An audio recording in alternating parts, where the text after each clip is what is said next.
Boo! Ah, I forgot to turn this off. Hee. Good morning, everybody. I see the powering up of the Himiko Hellhound. And Blip, you got first. Nice.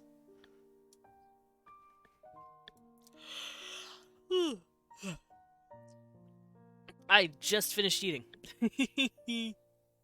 I had noodles. Uh, shells. Shells and cheese. That's what I had. Yeah. How are you guys doing this morning? Are you guys, ready for World to See Wednesday? Hi, Yumiko.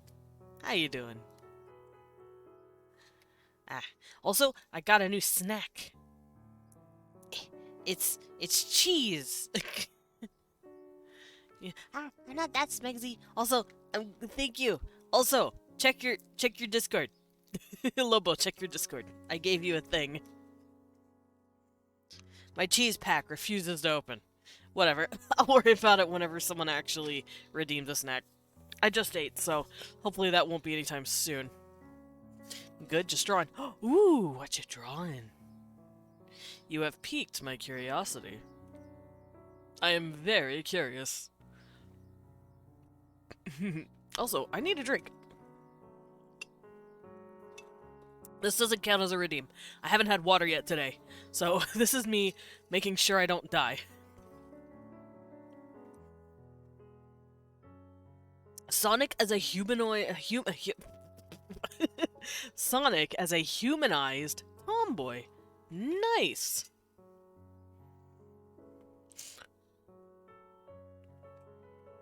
Ugh, there we go.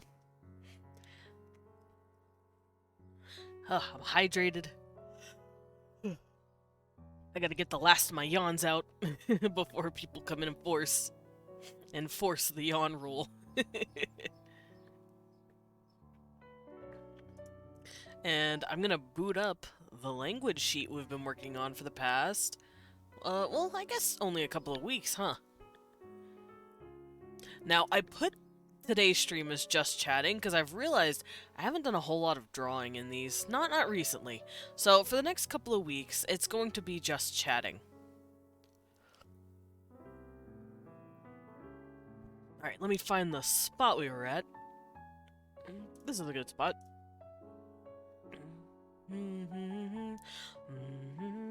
How does one actually use said reactive stuff? Oh, okay. I have a thing for you.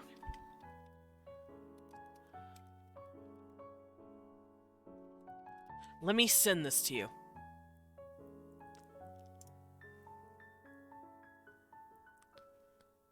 Ooh. Okay, that's pretty cool. But here, let me drop this to you in your Discord. If you download this, it's free. So don't let it scare you. You can upload your stuff to that.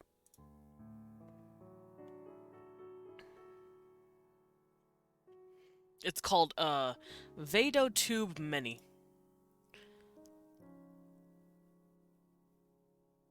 And it's actually really cool.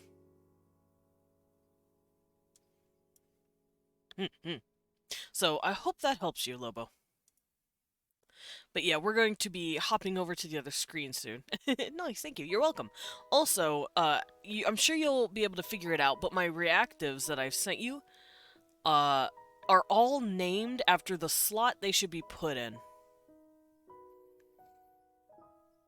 Like, I believe it's like mouth open, mouth closed, mouth open blinking, mouth closed blinking. Those boxes that you click on the top will actually show you that. My construction worker friend. Yes, it's me. I'm good, Pinguina-chan. How are you doing this morning? I'm still waking up and also letting my tummy settle because I just had food. Also, my glasses are freaking dirty. Holy crap. What? I know why they're dirty. I watched a pretty emotional anime that got me last night.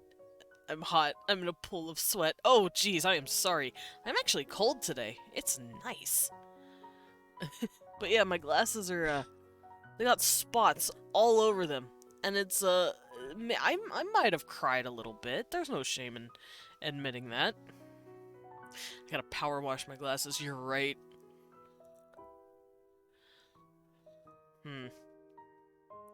It's not coming off. The sins of my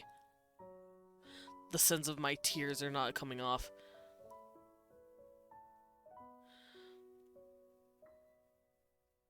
Oh, with that, okay, here, let me set that up for you as well. Let me finish cleaning off my glasses, though. Because that is something different. That is called a fugi. And it's connected to your Discord. It knows whenever you start speaking, and then it makes your Discord light up or switch pictures. Here, I can send it to you. Just a second. There we go. I had to wipe off my glasses. My glasses were very gross. But here you go, buddy. You can use that.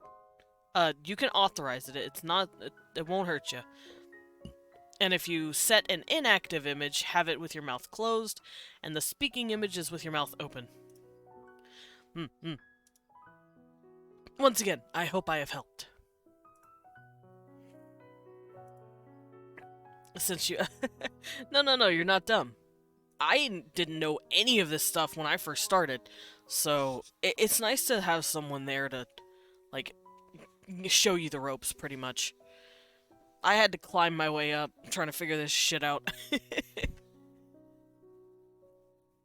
But here I am. Alrighty, let me set up my tablet. I guess I don't have to set up my tablet. I can just move this down here, and I can start writing.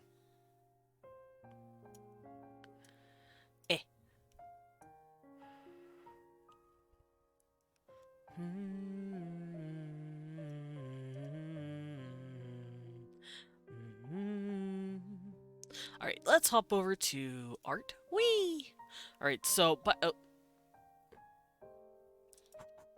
There we go. I have pushed it away. It is gone. Ugh, my eyeball. Alright. Actually, I have an idea.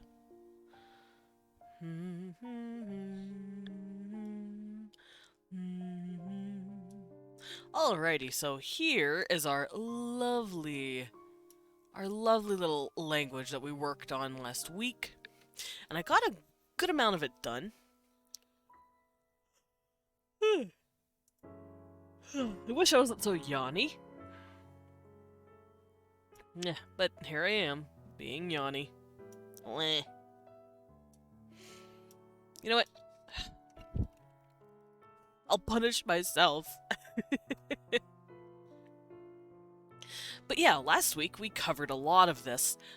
This is for my underlings, or the Trakovish, as we know them now, which is the word that they give themselves. Because, fun fact, not everyone uses the English equivalent of whatever we call them. For instance, Japanese, they don't call themselves Japanese, they call themselves, at least they call, their language in their country, Nihon, and Nihongo. They don't say Japanese. Same thing with German. Germans do not call themselves Germans, and they do not call their language German. They say Deutschland and Deutsch, respectively. Which is really confusing for us because we have the Dutch, but, you know, whatever. So, yeah. The underlings is just kind of like the, I guess, quote-unquote, Americanization of these people. But they call themselves the Trakovish. Which I'm not quite sure what that means yet, but we'll figure it out. And last week, I showed you how to make a phonology for your language, which it's just the sounds. A phonology is just the sounds that your language makes.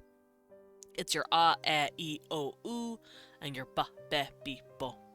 Ba, pe, ta, de, ga, ke, ka.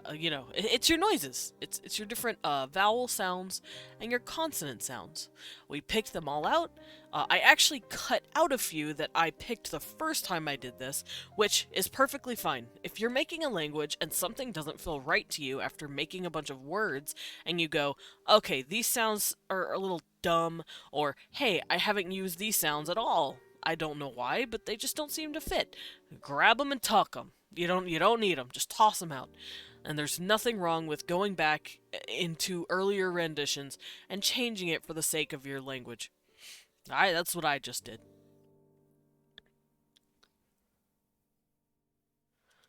So with sound variation, I covered syllable structure.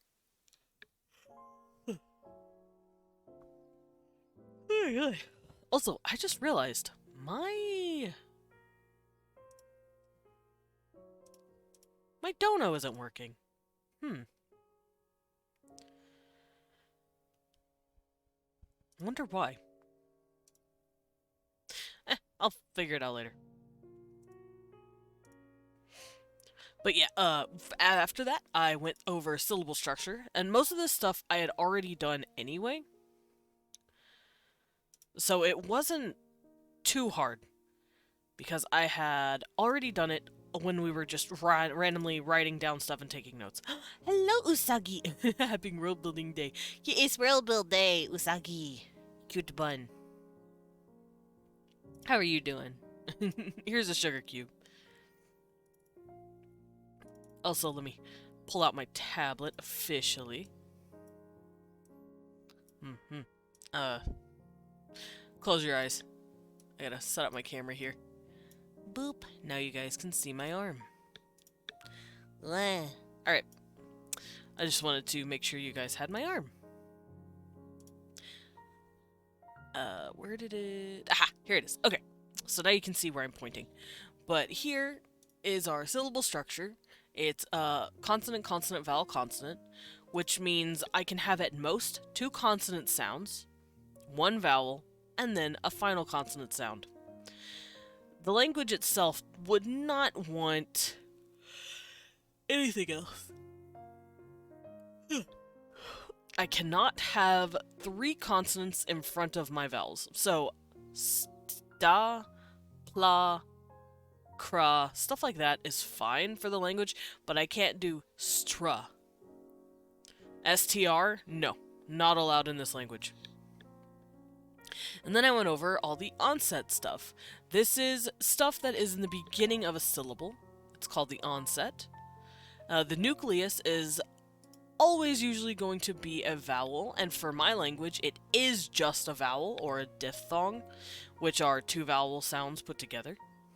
Doing good, having to clean the carpets. Oh no. Spring cleaning, I see. And then the coda is this last vowel, or a consonant, that you see at the... I keep clicking those. That you see at the end of a syllable. So I can go to my onset, I can throw a dart, I have bra, I got br, and now the nucleus, boop, a bro, and then coda, v, so brov. Brov is a pretty good syllable. And that's how you do your basic word building. This can also be plugged into a website that I showed you guys called Awkward. Awkward is a wonderful little website that helps you put all these together. So, I will be working on medial consonant clusters later. I don't need to worry about it too much because I don't know what's going to be doing that. So, a medial consonant cluster is consonant clusters that you can find in between syllables or in the middle of a word, medial. However, I haven't really made a 2 to 3 syllable word yet, so I don't know what's going to be clustering like that. So for now, I'm leaving that alone. And then I went through here. I ignored my phonotactics here because we don't really need to go over these right now. Because we've already worked on a good bit of it up here. So this is just extra information in case you need it, but I personally don't need it, so I'm probably going to get rid of it. Because this just explains how stuff works. Like clusters and morphemes, how everything works together. So I'm not going to worry about it. Because we're making something from... we're working at different angles of this website. Template. But I did write down as much as I could think of so I could cover all of my bases, which is why you'll see this random information that I'm not going to touch because I don't need to, not yet. Such as stuff like this as well. Like gemination in the language. It does not have gemination, which means gemination is when you have two consonants and you pronounce them longer, pretty much. Like here, melon versus melon, because there's melon, but there's two L's here. You hold the L longer. Melon. That's called gemination, or consonant gemination. But we don't have that in this, so I'm not going to worry about that. My language does not care if there are two consonants put together, and if they're... more than likely, they don't have consonants that do that stack together like this. We kind of have gemination, now that I'm thinking about it. Miss and misspell. We kind of pronounce the S a lot longer. Does the language have separasegmentals? Separasegmentals is when we stress words or intonations. I said we world building today. Yeah, we are. We world building. But yeah, I can get rid of most of these phonotaxics. How do the consonants cluster? I already have my consonant clusters up here, but I suppose I could write out a quick understanding of how it works. So, let's go to my notes real quick, because my notes have a good rule of thumb for how all of the clustering works. There it is. Here are my notes. Alright, so let's find... Nope. Nope. Here. Here it is. So these are all the rules that I wrote. And now let's tack that down.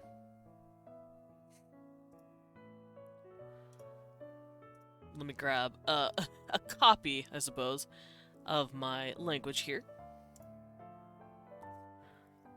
So, first rule of consonant cluster.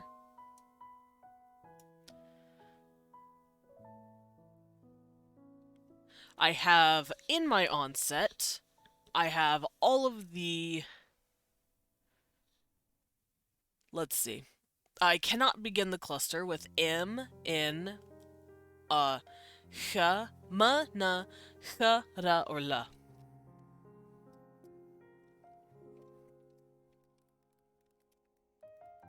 So, we're going to put down the rules real quick.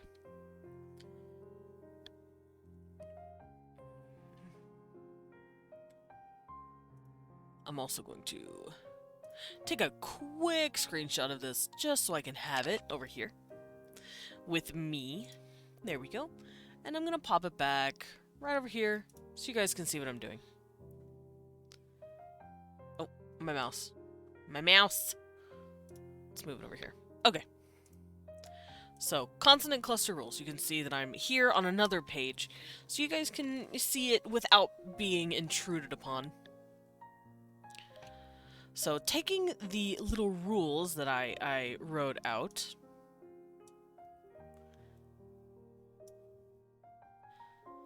my rules are this.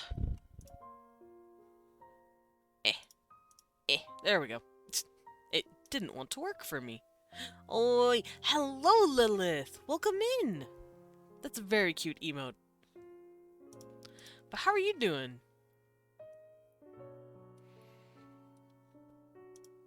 Alrighty, constant cluster rules. Never begin the cluster with in,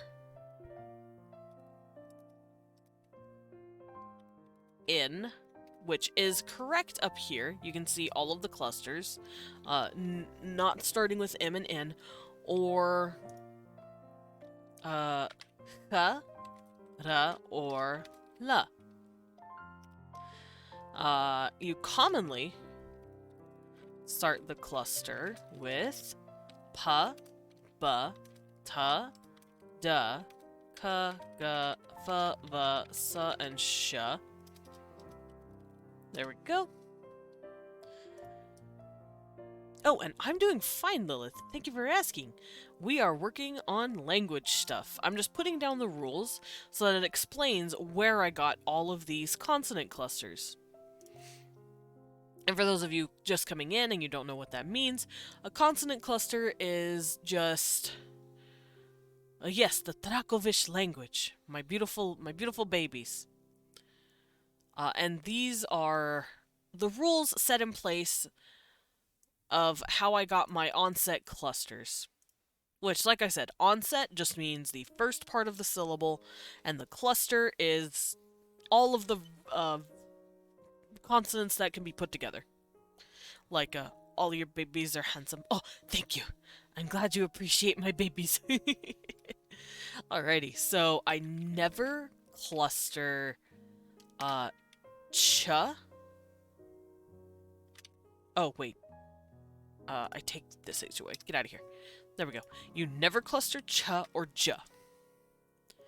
That is not allowed, so there we go. Oh, I never... Oh, right, because it doesn't go in the onset. It's down here. Okay. So these are all the rules I'm working with. Cha-cha-cha.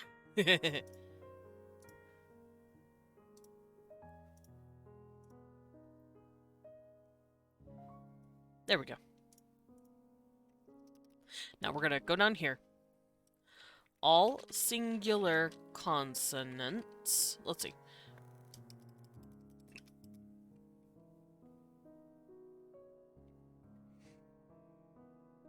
So we have my onset. All cluster pairings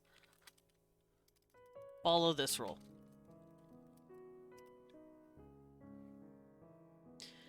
Which you guys have seen me do this before. Sorry to interrupt, but I'm working on the Fugi stuff and was wondering if I need to mess around with any of the default configuration settings. No, I don't mess with any of that. No, I don't think you need to either.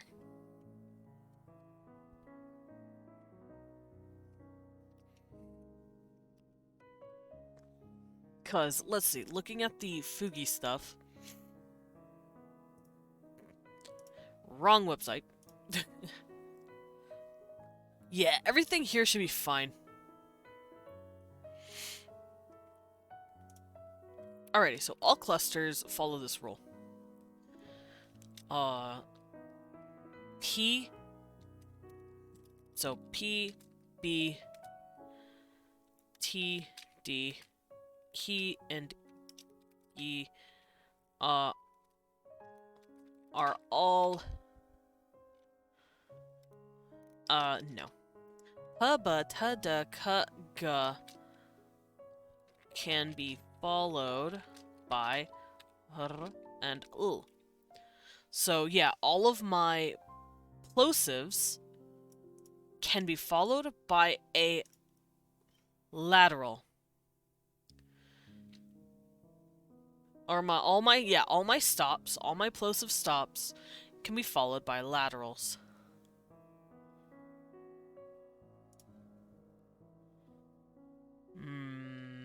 Let's add in my ba and va as well. All cluster pairings follow this rule. So yeah, all plosives, or they're called stops, all stops and non-fricatives except for h, can be followed by r and l. So that means I can have pr, bl, fl, vl, vr. All of that works. So s and sh can be followed by p, t, and k. So my second rule to get cluster pairings is that my s and my s and my sh, or my fricatives, as they are so aptly called, can always be followed by a voiceless plosive, or a voiceless stop, which means it can have a st or a sp, but I cannot have a sp. I cannot have a b follow the s or the sh. It's just not how the language works. And these are going to be the rules I keep in place for my consonant clustering. And as such, up here, it follows said rules. Alright, so now that I have written all of that down, once again, you don't have to get this complicated with it if you don't want to, but it's there if you need to. Or if you need to refer back to your rules. That's usually a really good way to do this. So, are there anything different on where they are in the syllable? I don't know yet. How do the clusters and morpheme joinings affect each other? They don't. So we're going to get rid of that. We don't have to worry.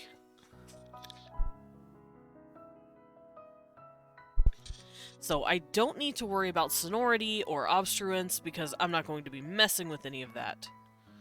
We're going to get rid of it. Vowel harmony, what are back vowels versus front vowels? We don't really worry about that. We have our vowels picked out. Now, I don't know if there's any going to be... I don't know if there's going to be any differences when they're in their syllables together, but... Oh, butler mode, I see. I will actually remove this as well. But good day, Mistress Lilith. Let me adjust myself in my seat.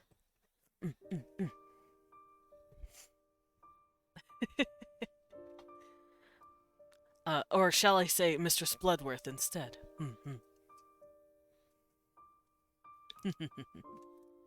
Now then,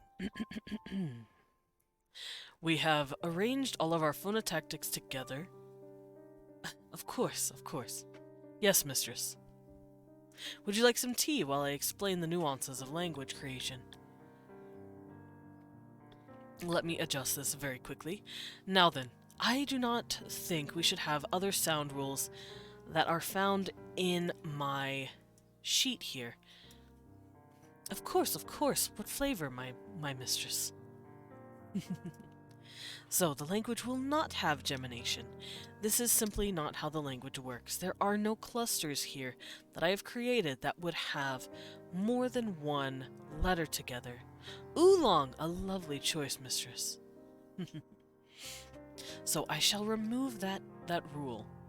Here, however, I have listed if the language has suprasegmentals or not, and what the distinctions are. This is whenever you are emphasizing a certain word in a statement or question to emphasize the importance of said word, such as, I didn't steal the white car, or I didn't steal the white car, I didn't steal the white car. This is called stressing. Mistress. I would much rather you didn't. Oh, hello, little sir. I have a cat that has come to approach me. He is very cute. He is not in the best of moods. He misses Leon. I know, young one. I am so sorry.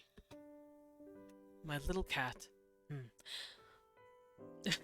Kitty. Yes, my kitty. All right.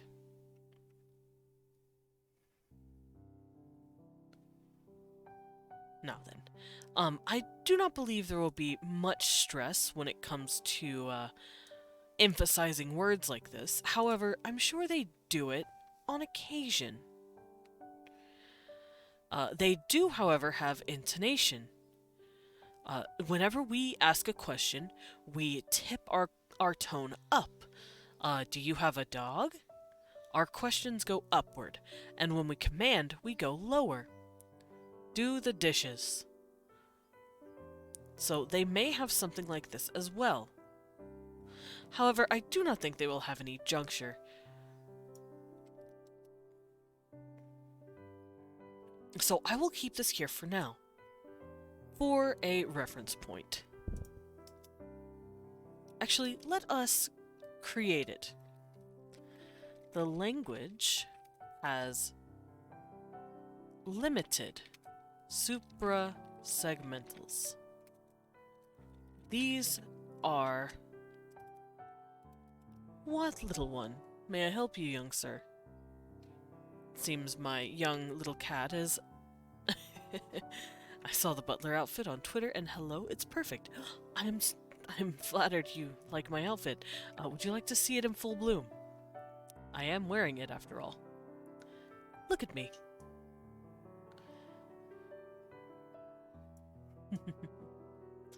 I hope I look all right, mistress.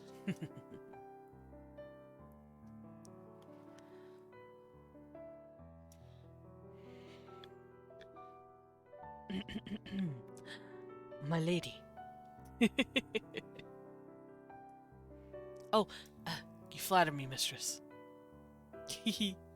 Oh, I'm a little too close. Alright, my 3 minutes are up.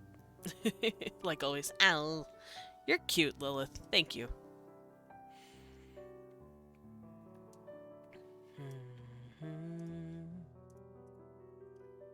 I'm gonna keep this looping. Alright, so... As I was saying just a bit ago, I am going to keep the 2 suprasegmentals where you can stress a certain word and put emphasis on that word. So, the language has limited suprasegmentals. These are stress. Able to stress a certain word to emphasize its importance. Eek squats. Oh. I see. Lobo. You've gone after me. Fine. Actually, I wonder. Alrighty. Squeaky, squeaky. Yeah, yeah. Yeah, yeah. Alright. Hey, I have an itch. Why? 1. 2. 3. 4. 5. 6. 7. 8. A cat! 9. 10. Hello, Kibby. Kibby, Kibby, Kibby, Kibby. Oh, angry. Oh, angry. Oh, he's angry. Do you recognize the archaic nation of the Empire of Terra? What is the Empire of Terra? Empire of Earth?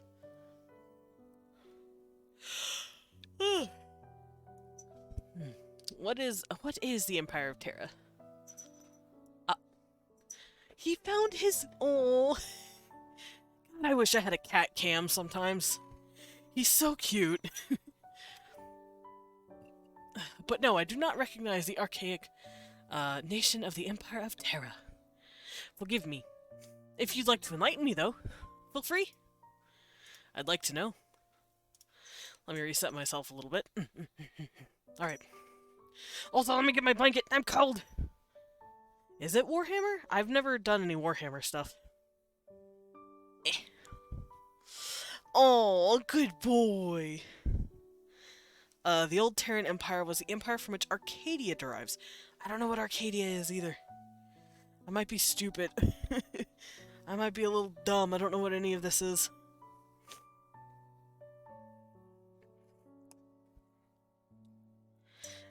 Aw, good boy. Good kibby. Is this from a, whoa, jeez, I just dropped some stuff. Is this from a, video game franchise, or, a book series, or... Like, what exactly is it? Is it real-life history events? I'm dumb? Like... Because that could also be the case. Cecil, you cannot have that. You can play with your worm, but you cannot have my bowl. There we go. But yeah, I'm a little confusion just because I'm dumb.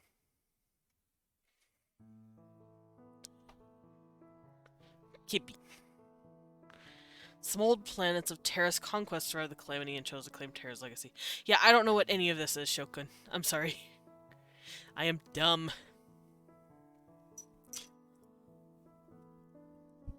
Alrighty. Hi, hi. Oh. So, other sound rules. The language has limited supersegmentals. Able to stress a certain word to emphasize its importance. I wrote emphasis. Emphasize its importance. There we go. Does the language have supersegmentals? So yes, stress, and a bit of intonation.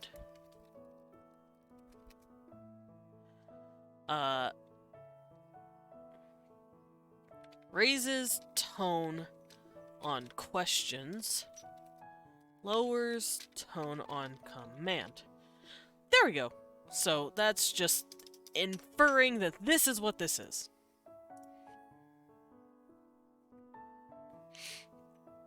This is lore stuff. I'm just talking out of my ass. Oh, okay. I was worried I was missing something.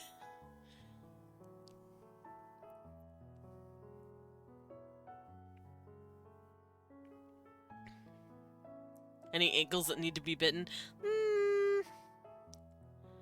No. I think everyone's ankles are safe for now.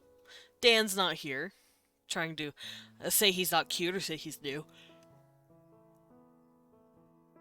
Alright, does the language have morphemes? These are syllables and words that have no meaning despite being so similar. Well, yes, of course it does, but we're going to be working on that. So I'm going to get rid of this for now. And I want... Where did I put the stress? Oh, it's right here. Sound variation. The language has stressed syllables, commonly being stressed on the next to last syllable in a multi-syllable word. If the word is a single syllable, then there is no stress. So that stress is there, but the language can also have a bit of stress if you're really emphasizing a word. Partner and I were talking about relations between nations and how recognition works. Oh, okay. Alright, so I'm going to put this down here, just so I can have this. And we've already gone over this. I show how the writing system works. And it will have punctuation. I'm just dumb, and don't know what to punctuate yet. Started talking in what nations I recognize, and this thought came to mind. Okay. Oh. I don't know what my cat is doing, but he is doing something. I am worried. So, the syntax. We've gone over this stuff already, and I've also gone over the morphology. We've figured out how the language is going to add or change its words.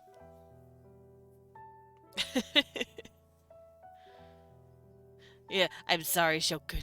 I do not know the old empire. I have not studied your history, sir. But we're going to take my morphology rules that I laid out last week. I'm going to skip the stuff here because I don't need it for now. Also, we're not going to have sound changes. This is dumb. No offense to English, but this is dumb. So we're going to get rid of that. And we're going to keep this here for coming back to and changing later. If you want to talk later on national recognition, I'd be happy to do so. Of course. Oh. There we go. So for now, we're going to skip over the derivations because I have nothing to clear right now. And we're going to skip over inflections because we can't really work with it yet. French is terrible.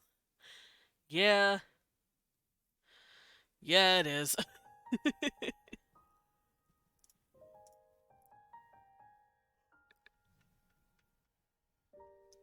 Alrighty, so let's first scroll down here, because this is the writing system.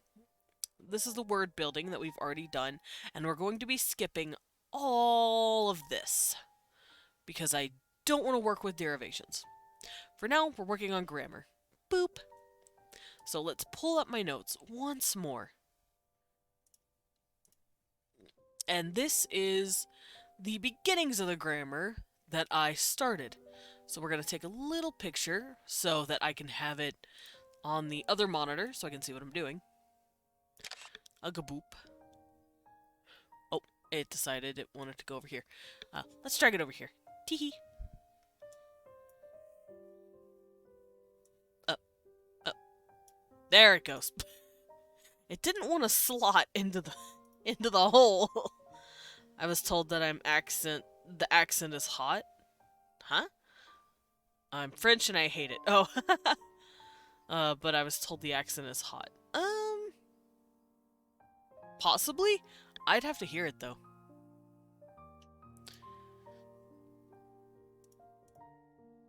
Alright, so that is me testing out the writing. Here is our nouns. So let me take a little picture of this, too, because we're going to be covering these today. And these are verbs. I'll worry about the verbs later, once I have everything set. Okay, now let's pull up our sheet. So, grammar. Grammar is affected by the morphology you set down. So we already know this. We just did it. So we're going to get rid of that because we don't need it. Now, our nouns do have casing. So I'm going to do this just to get it out of the way. Très, très sexy, oui. Mais n'est pas bien. Nice. Oui, tu écris bien sokun. I can kind of read French. Kind of. I don't know if I'm pronouncing it correctly. I haven't been able to hear the pronunciation in literally 13 years. The last time I heard the pronunciation, I was 17. Wait, really? Are you sure? Le français n'est pas vraiment bien. Merci beaucoup. Yeah, I hope I'm getting the pronunciation right. I used to know a bit of French, and that's because I actually have Cajun French family members. I have no idea what anyone's saying. Merci beaucoup means thank you very much, pretty much. Yeah, you're good. Okay, cool. Très très sexy means very very sexy, pretty much. Oui means like yes. Très très bien. You something good. What is écrit? J'étudie le français métropolitain.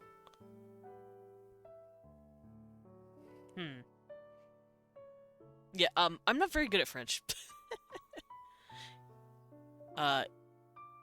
Ich spreche Deutsch. Ich spreche kein Franc. Oh, écrit. Oh, okay, right. Écrit. Got it.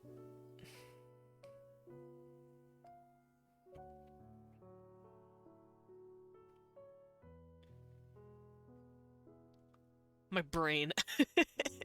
My brain is upset because it already has like 5 languages stuffed inside of it.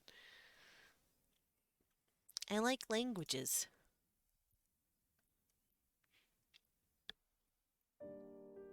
Alrighty. So we're here at the nouns, and we're going to work on casing. Something like that. I don't know them very well. I know English pretty well. I'm learning German pretty quickly. I can speak German. Ich spreche Deutsch. Je sais un peu. I know a bit of French and Spanish. I can speak a bit of that. But not too much. And that's because I'm just way out of practice. And it has to do more with, when I was a teenager more than now. Because I haven't had anyone to talk to it in. I've had a lot of conversations with a lot of people from different ethnicities and nationalities, so I've had to pick up on a few languages like that. I can also speak Japanese a little bit, because I actually have a Japanese friend who talks to me in Japanese a lot.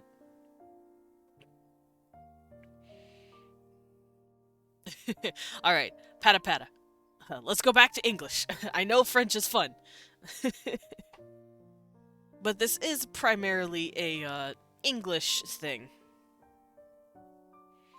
It's just courteous. Alrighty, so we're gonna work on casing for my nouns first, and I've kind of already written all this stuff down, but now we're going to go over it in full assessment and make sure everything I did was fine. So we already have our morphology where we want it to be agglutinative as well as isolating, which means just like in an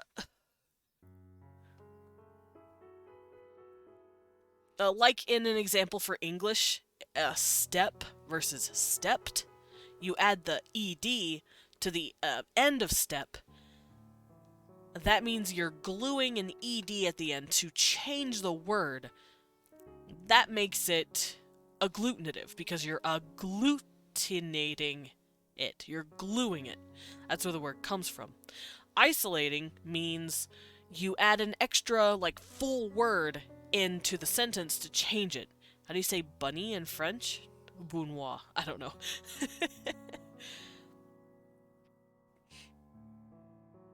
Oh, lapin.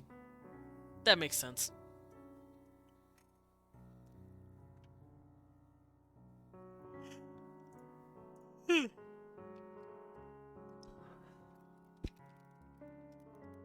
So nouns in Trakovish have...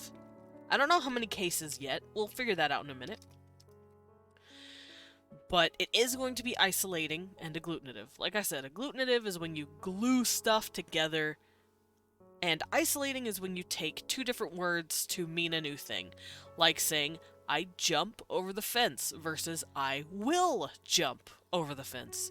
Adding the will turns that jump into a future tense. That is an isolating situation.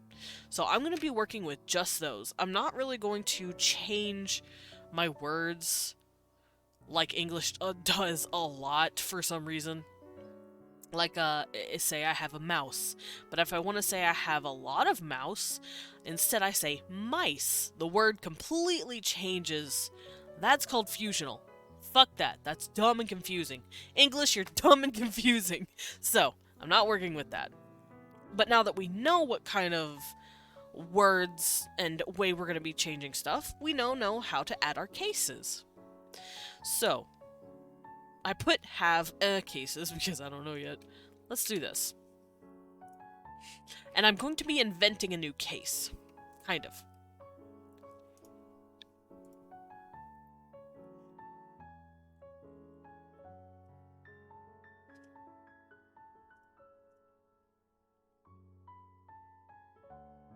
Also, let's grab a word example. Just so we have some words to work with. So, child is prush. We already know this. Let's actually do this. Child is prush. Fence is stop, stoop.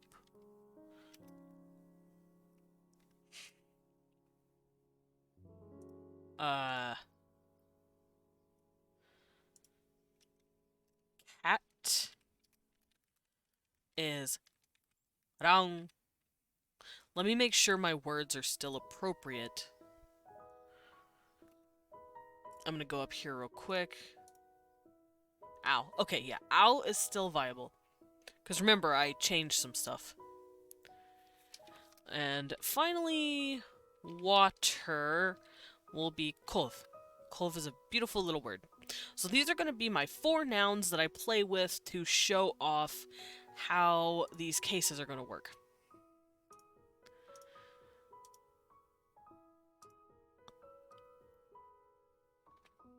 Alrighty, so it clearly has a gender case. What? Ah, I knew it was Blippi. Thank you, Blippi. I hope your stream was doing good. Need to buy some foodies. Okay, have a good food. I'll be had fun playing Overwatch, buddy. So the Trakovish languages has gender. If I say prush and I change that to be, I believe it's prushto, maybe, it's like feminine. And if I change it again to like prushva, it's masculine. So it has gender cases.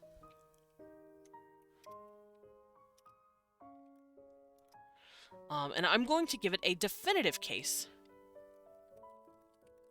And that means you can make it... Let's switch these, actually, now that I'm thinking about it. Boop. Definitive. Definitive casing is... I don't know if it's real. It's just what I'm calling it. Switch to tabletop sim. Oh yeah, I remember that. But I have stuff to do. Okay, go do your stuff, Blippi. Pata pata. Oh, and thank you for the sip, Lilith. Let me grab this.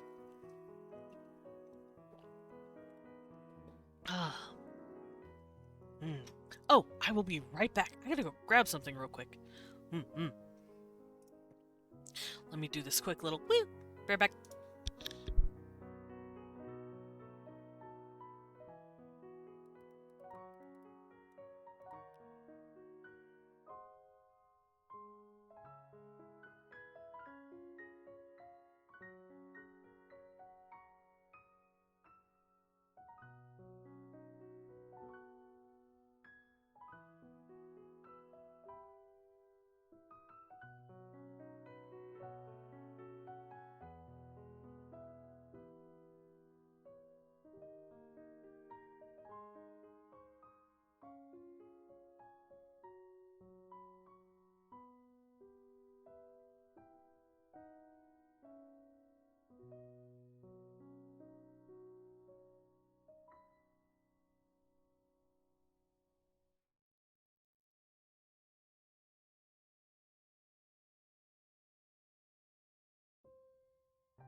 Wah. I am back. Sorry about that. Alright, my water is completely full.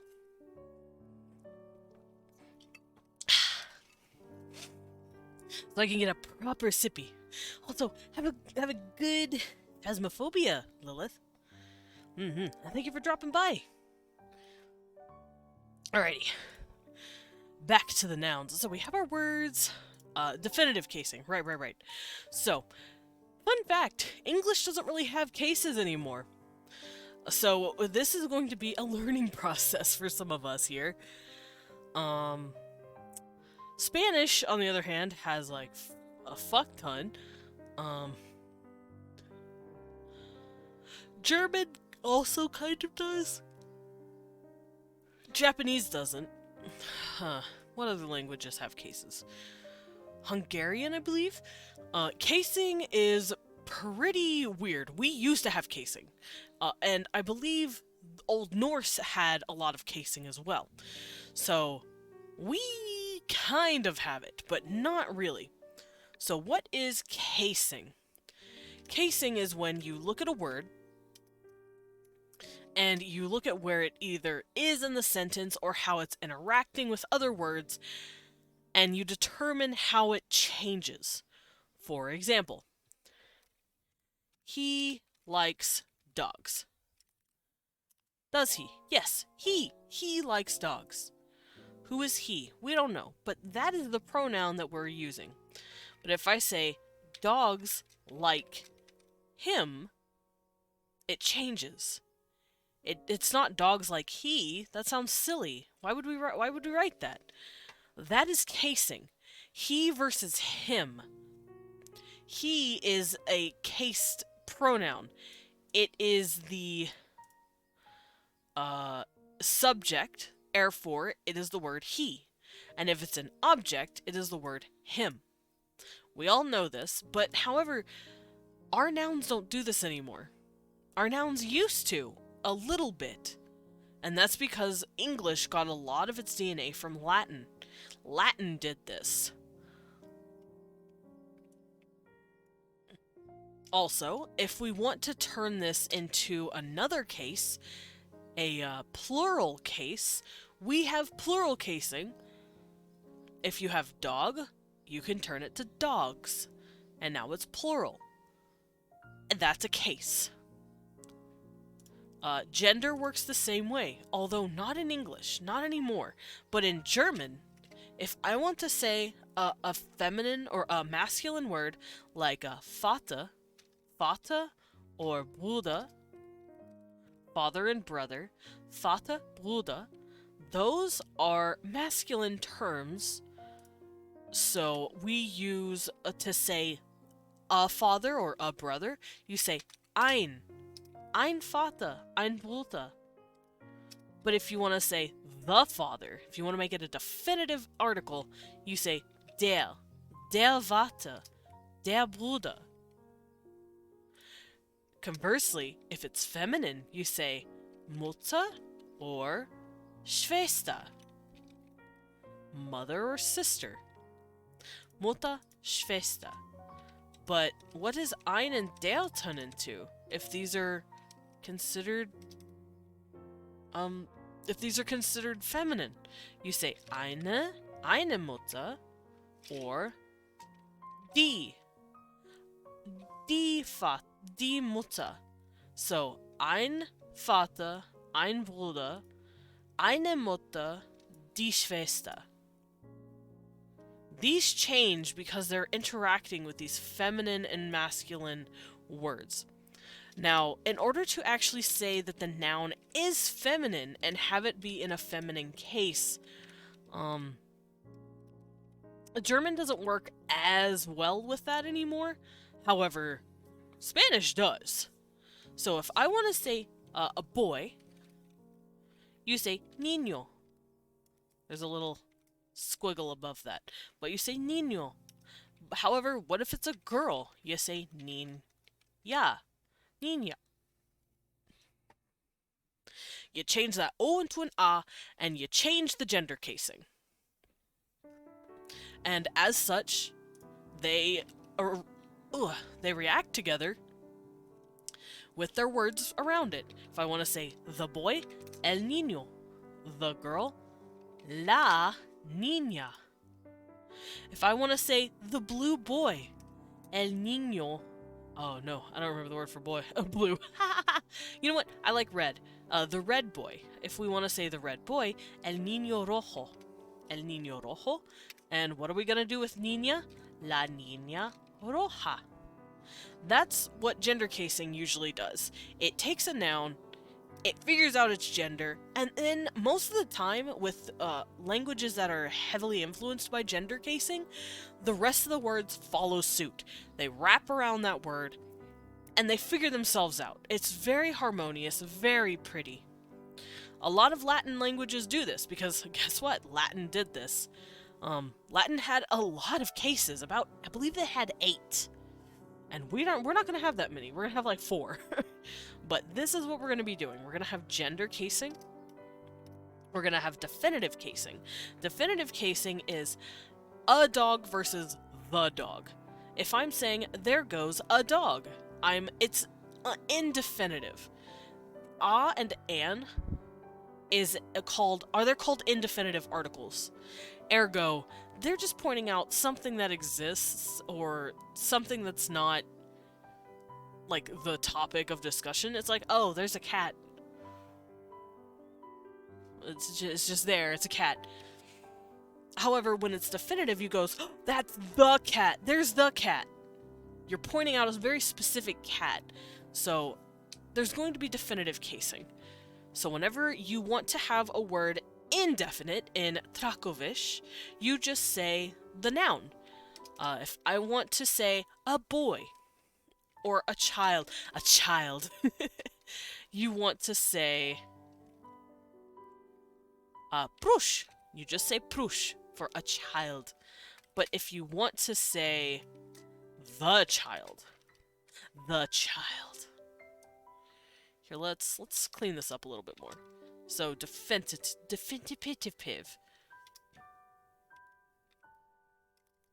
How do I do this? Definitive. A child, prush, versus... I don't know how to layer this to make it look nice. I'll just do this. A child, versus the child. There, that looks good. So a child is just prush, and then if it's the child, you say prushka. Prushka. You add the ka, and it is the. Easy enough. And because it's a agglutinative, that prush, that ka gets added. So then it's prushka. Alrighty. So that's how I do that. And that is definitive. Now, gender. They have 3 genders. So we're going to have to work with 3 things. Let me do this, actually. A child, the child.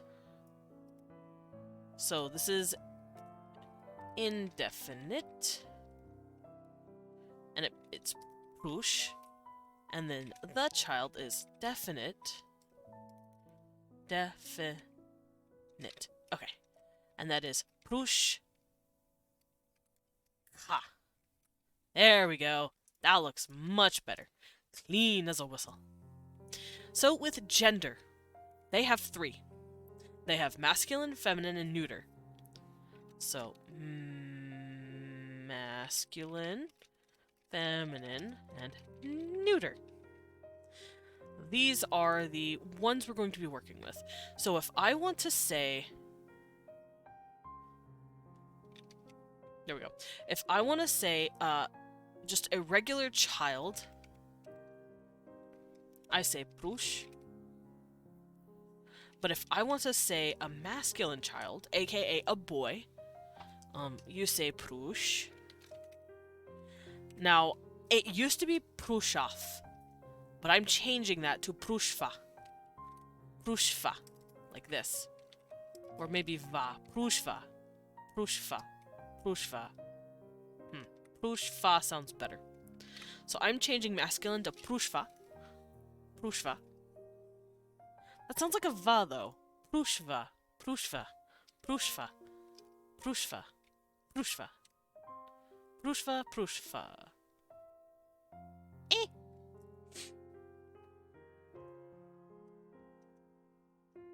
Yeah, we'll keep it va. Now, feminine. It used to be ot, but I'm changing it to to.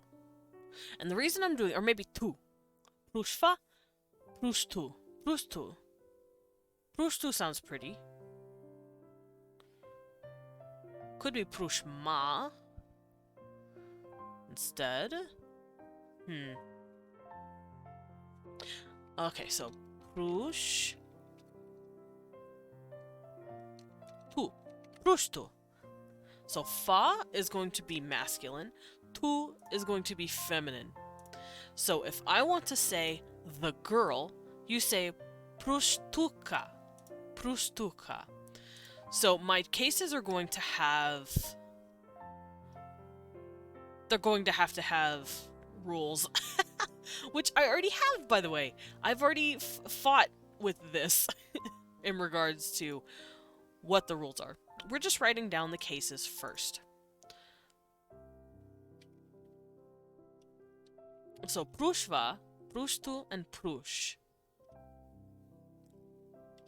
Now our next case is going to be, because we have a our definitive case, our gender case, and I do believe there is a plural case. We have a plural case. So how do I make this plural? So singular. If it's singular, let's see. We'll have a girl do it. We'll have a child. Child. Singular. Prush. Children. Plural. Prush. Where was it? Plural. Prusher. Now, I am going to need to change this. Oh, thank you for the snack, Usagi. I just realized. Let me pop this open. Aha! But I'm not eating the nuts, but I'll eat the raisins. How? Oh, they're salty. They've been hanging out with nuts. Why can't summer be the weather we're having? Because life isn't fair, baby.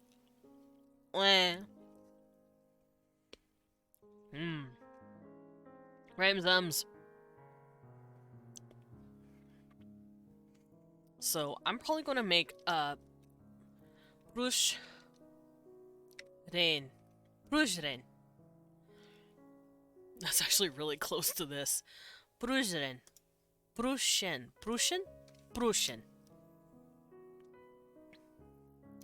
Now I should probably have some rules in play. Huh? Baby, you don't have to sub to me. I know you care. I know you like me. But you don't have to sub to me, cutie. You precious thing.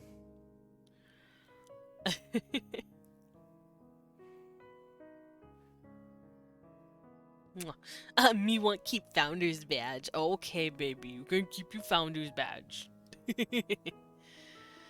I'll let you keep it once. Alrighty, so now that we have our plural case done, I want to have evocative. I want a vocative case. Now, we don't have these. We typically have plural casing and that's it. And then we have subject versus object casing, and that's it. And that's only for pronouns. But Latin has something called a vocative case, when you're evoking something. And I want that as well. So, if I'm just saying child, just hanging out, it's prush.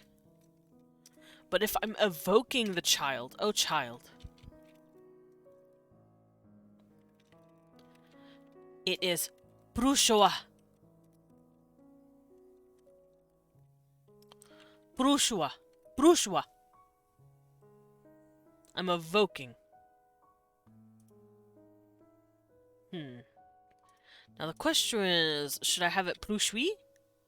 Because I have ka, fa, tu, en, and ui. And all of these are going to combine together into fun little combos. So let's put those together. Let's make it be teehee funny. But also, as you can see here, these are different cases. Oh, possessive! I forgot possessive was a case. We need that. Let's look up casing. Let's go look up noun casing. Now, English, like I said, does not have many noun cases, so we're going to have to look at probably Latin. Because Latin noun cases have about, like I said, 6 to 8, depending. They have nominative, which is what I showed you, he versus him. If the pronoun he is in the front of the sentence, it is he, and it is nominative, or the subject case. And a possessive case. We need to write that down. I need a possessive case. Possessive. Now, this is also called genitive, but I'm just saying possessive because people know what possessive is. It's when it's like, the boy's dog, the dog's bowl. You know, stuff like that. That is a possessive case. So we have that as well. Dative cases, or indirect cases, are when you say the dog likes him. Him is the object of the sentence, therefore it is in the dative case. And the only reason I'm using pronouns for this example, and not nouns, is because, once again, our nouns don't do that anymore. Latin does, which is really trippy to think about. Words would change completely, sometimes completely, depending on where they were in a sentence in relation to the verb. It's weird. But at the same time, it makes sense, because Latin put its verb at the end of a sentence. Most of the time. It usually went subject, object, verb, much like my language Trakovish. However, I'm not going to be adding this many cases. I love myself too much to do this to myself. And then they had another case, like I said, called evocative. It's when you're addressing something directly.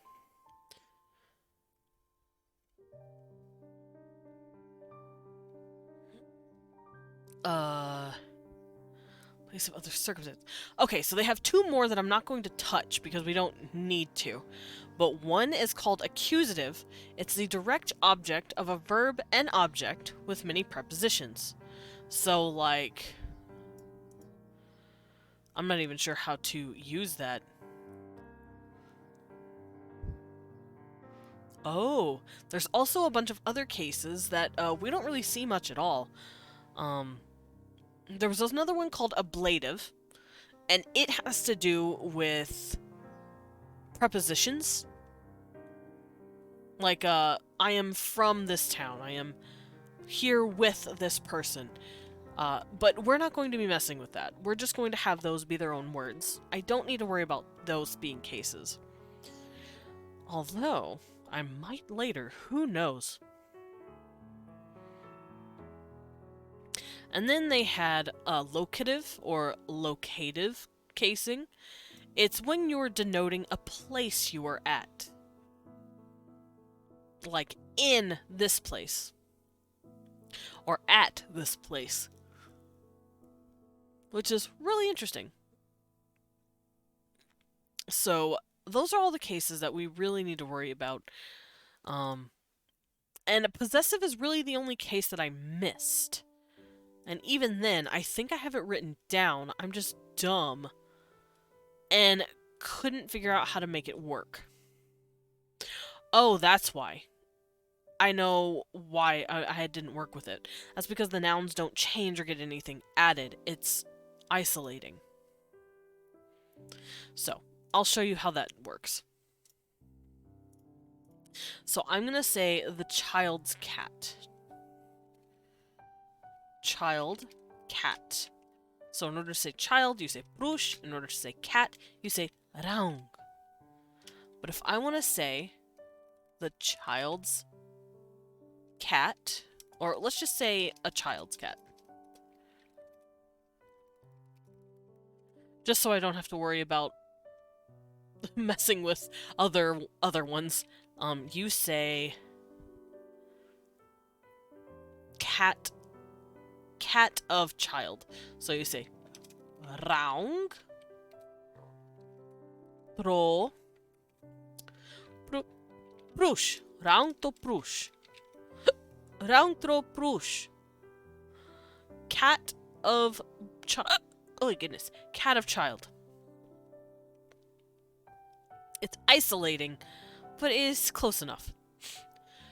So, we can get rid of this, because we've already done it. We do have plurality. We do have definiteness. And we will worry about possessive pronouns once we get there. So these are all my cases. Now, there's a rule I have to set down for my cases. The different cases for the nouns can stack on each other. For instance, you can say the girl's cat.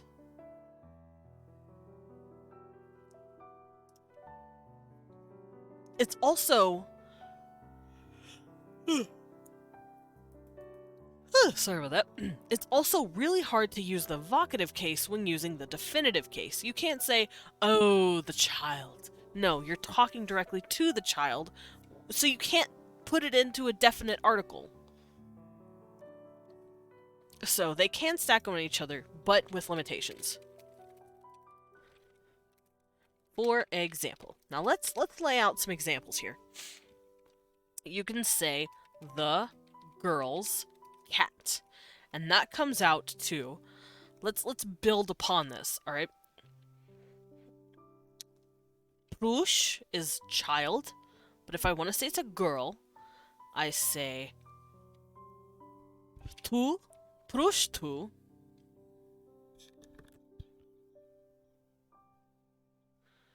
The girl, prush tu ka. Prustuka means the girl. And if I want to say of cat, or her cat, I will say raung. Oh. Raung tro prustuka. Raung tro prustuka. That is how you would say the girl's cat. If you want to say the girl's female cat, or boy cat, the girl's male cat. Kate. The girl's male cat. So we have definitive, we have gender. Girl's male cats. Let's say the cat is, there's many cats. There's so many cats. She has so many. So raungen tro prustuka. That's how you say the girl's cats. This girl is running around. Here we go. Let me write it out again for you, just so you see it. I didn't realize I was not scrolled down. So now that we have all of our casing, let's look at the... there we go. So, girl's cats. Girl is just child, female child. Prush, and then female. So, tu, prush tu. The, ka, and then cats, the girl's cats, raung becomes raung en, because it's multiple cats, and then tro. There you go. So, the girls, prushtuka, of, or apostrophe s, backwards, pretty much, raungen. Oh, wait, I have an idea. Raun. Right. Raung is not a word anymore. It has to be raun. I got rid of the sound. So, good thing I caught that. So, raun. Raun is the word for cat. So, raunen tro prustuka. Raunen no prustuka. Raunen to prustuka. The girl's cats. This girl has multiple cats, and we're talking about a specific girl. So now that we know the stacking, we can figure out the hierarchy of cases together. So when stacking a word, you can see that in prush, I next went pu, and then I went ka. So it goes, you add in the gender first, and then you add in whether or not it's definitive.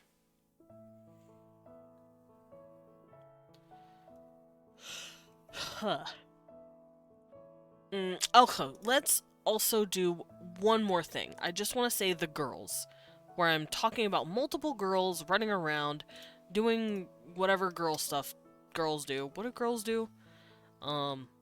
Commit arson. You know, the girls are running around committing arson.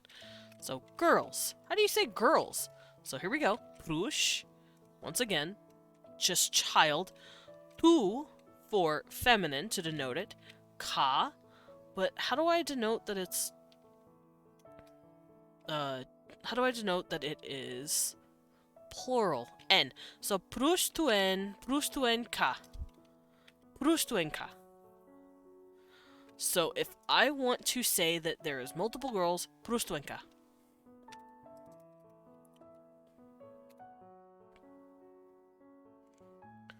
Prustukenka. Prustuvenka. Oh, I like this. Prustuvenka instead of enka. Prushven. I like that much better. It just looks nicer. So, in order to say girls, Prustuvenka. And you can say it pretty quickly, too. Prustuvenka. And people will hear that. The people who speak the language, I'm sure, have an ear for it. So we'd probably have to go Prustuvenka in order to, like, make sure we can hear it because we don't know the language. But them, they'd probably be like, Prustuvenka. Speedy. Prustuvenka. They'll hear the t, the, and their brains will be able to pick it up. So, now that we've looked at that, we know the hierarchy. Casing hierarchy. It goes noun, and then you add whether or not it's a gendered, and then you add whether or not it's plural, and then you define it. Definitive. Now, where is vocative in all this? You cannot say vocative without saying definitive. Or you can't do one or the other. Or you can't do both. You need to do one or the other. So if I say Prustuvenka, girls, the girls, it's pretty confusing if I say, oh, the girls. It's dumb. You have to say, oh, girls, instead. So instead of Prustuvenka, you say Prustuvenui. Prustuvenui. So definitive and vocative are interchangeable. There we go. And that is our hierarchy. So ka or ui. We. Prustuvenka or Prustuvenui. The girls are oh girls. And that is how we do our words. I know it looks like a lot, but listen. This is how we do it. And it makes a lot of sense because the language, remember, up here, it's an abugira. So the language is going to look like these strange little chops. So whenever I say Prustuvenka, you take the P, then you take the R, but then you take the U and you put it over the R. So you're squishing these letters together. They have so little room. They have so much room because of their vowels being put on top of their consonants. They have room to make these huge, long, strenuous words and still be able to write it all out comfortably. So over the Centuries, yeah, their language has probably evolved to do this. It probably wasn't this long at some point. But since it is now, and they can write like this, it's just gotten longer. Maybe they've even shortened it, who knows? So this is how my noun casing is going to work. And I call the nouns done. I've pretty much found everything here. So just to iterate everything once more to make sure everyone understands, here is my word list example that we're going to be using throughout the just entire sheet. I'll add more words if I need to, but we know the word for child, fence, cat, raun, and kov. And then these are our 5 cases. Definitive casing, which, like I said, I don't know if that's an actual case or not, but it is a case that I'm adding. It makes it to where it is definitive. It's a definite articled noun, so it becomes ka. You can have gender, prushfa for masculine, prushtu for feminine, or just prush if you want to keep it gender neutral. Plural is prush versus prushven, prushven, prushven. Vocative is prush versus prushwi, prushwi, oh child. And then possessive, a child's cat. Raun, cat, tro, prush. Raun, tro, prush. A cat of a child. Because tro kind of sounds like, it's pretty much like their word of, but that's how it works.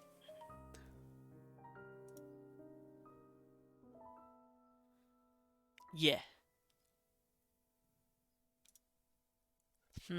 Or should I have it prush tro raun? Prush tro raun. Prush tro raun. Raun tro prush.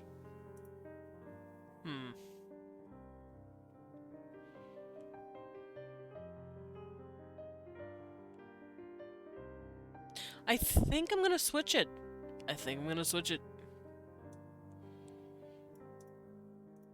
Yeah, let's switch that real quick. So, raun tro prush becomes prush tro raun. Prush tro raun. Should it be toro? Prush tor. Maybe prush tor raun. I'm gonna switch that O, so it's not as hard on my words. So, prush tor raun. Prush tor raun. So, prushtuka tro raun. To raun. Prushtuka tor raun. The tor, however, does not attach itself. It's its own separate word, which Japanese does this. If you want to say,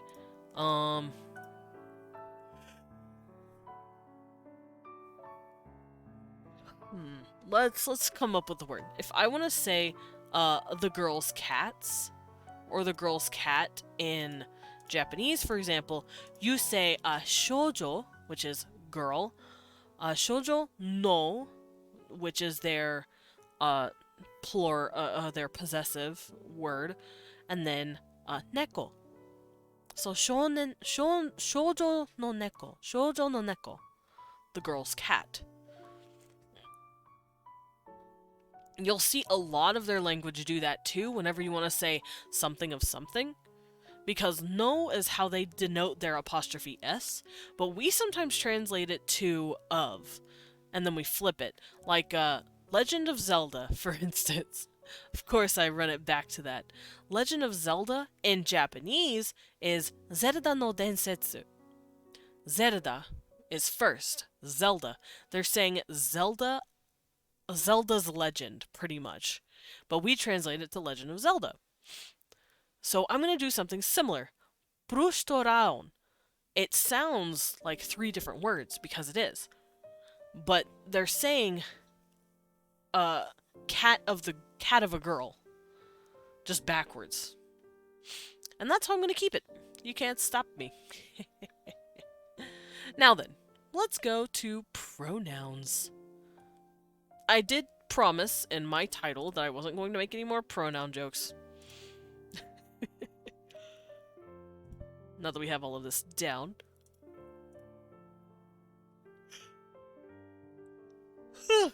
Goodness. Don't mind the yawn. So I'm going to close out this because I don't need it. Now let's look at our pronouns.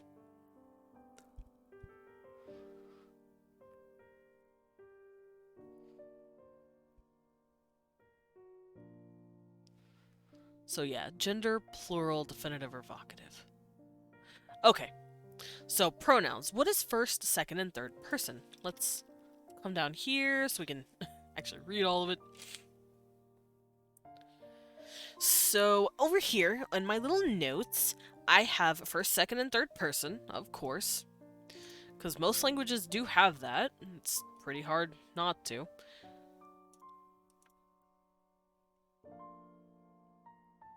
And I do have a bit of fusion when it comes to pronouns.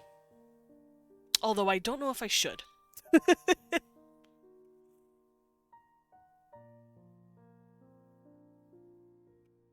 So, now that I'm looking at this...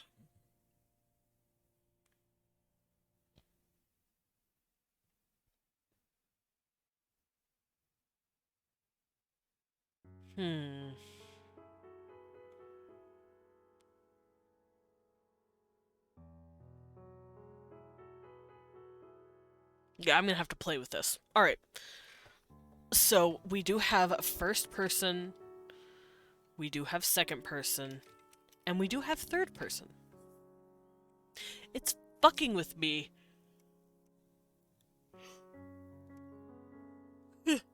It's fucking with me that the language does that. First, second, third. Wait.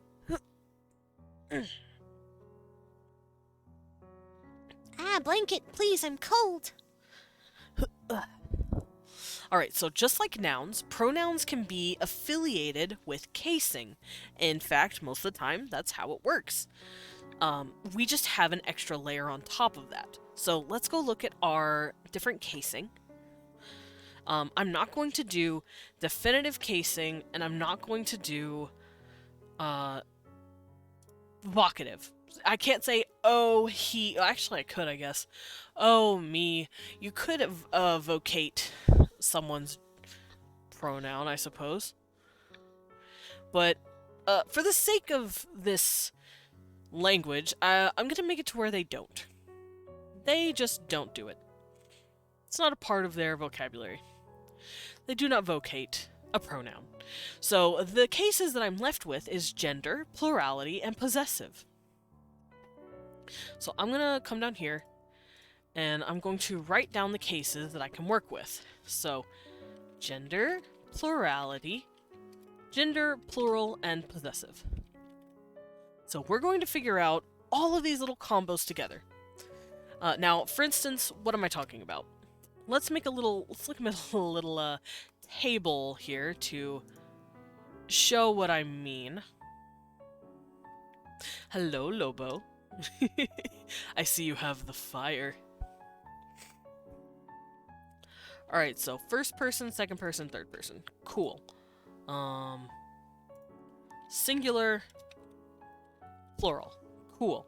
Alright, for English, first person singular is I/me. For second person, it is you. And then for third person, it is he, she, they, it. However, that is quite a bit, isn't it? Oh, Lobo. Ada, ada. Yeah, I heard ada, and then you want me to eek, eek, eek. I see how it is. Eek, eek, eek, eek, eek, eek.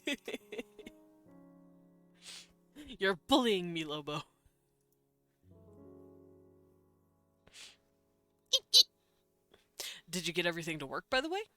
How does everything look? Does it work correctly? A little dancing. But yeah, I hope everything I sent you works correctly. I also hope that everything was intuitive enough, because No clue. Uh-oh. Well, only way to try. Only way to learn is to try it later.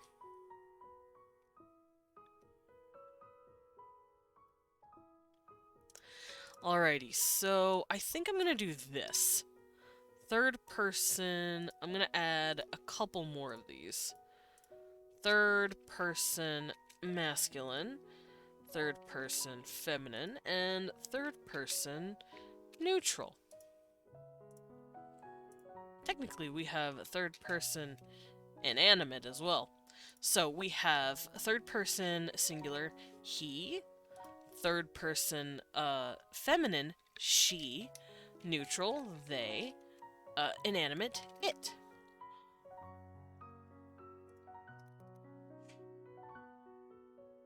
So let's see, can I add...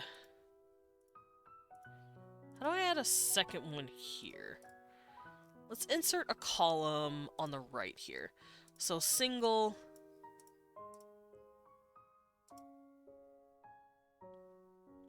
I'm gonna delete this, actually. I lied. I don't need it.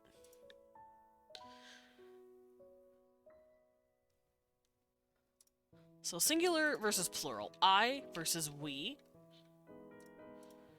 And then you, but you doesn't have any plurals. He turns to they. She turns to they stays they, it also becomes they. Now, that used to be a lot more filled, I promise. In Old Norse, this was actually a lot more filled up. It had a lot more variation, but this is what we're working with for now.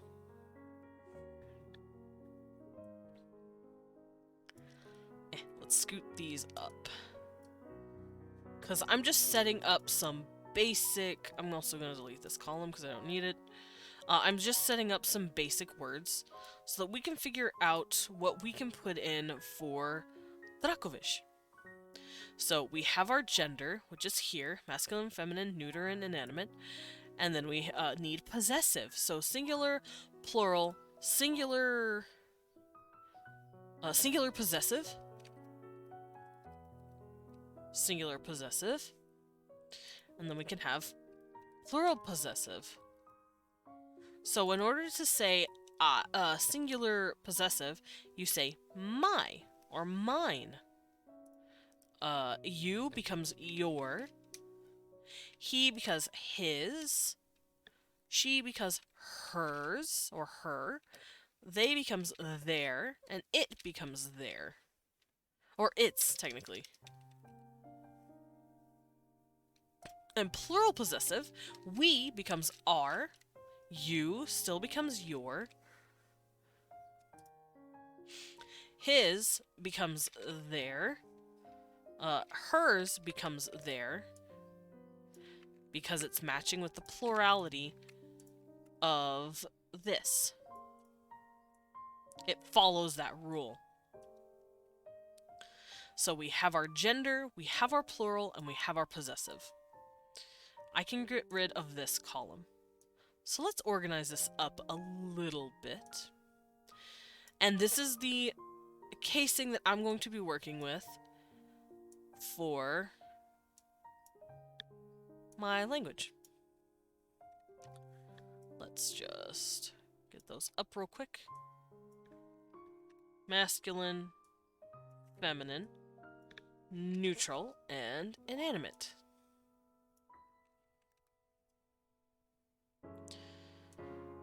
And now I can bold that and bold this. There we go. So this is what we'd get for English. However,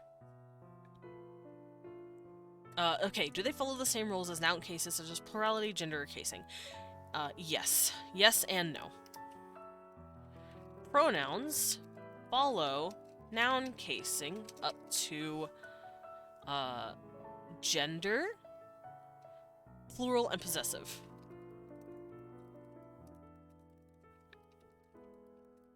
There we go. So that's what we have written down. We have all of our genders, which is over here. We have our plurality here, here and here, and then we have our possessives here. So, yes, they do follow some of the casing. Do they distinguish animacy? They do, which is here. Neutral they versus inanimate it. So, yes, we do distinguish animacy. Is there formality? I really like the idea of formality. However, that means I'm going to have to play around with the pronouns a little bit. And I'm going to look at Japanese for that. So Japanese has a lot of pronouns, and I mean a lot of pronouns.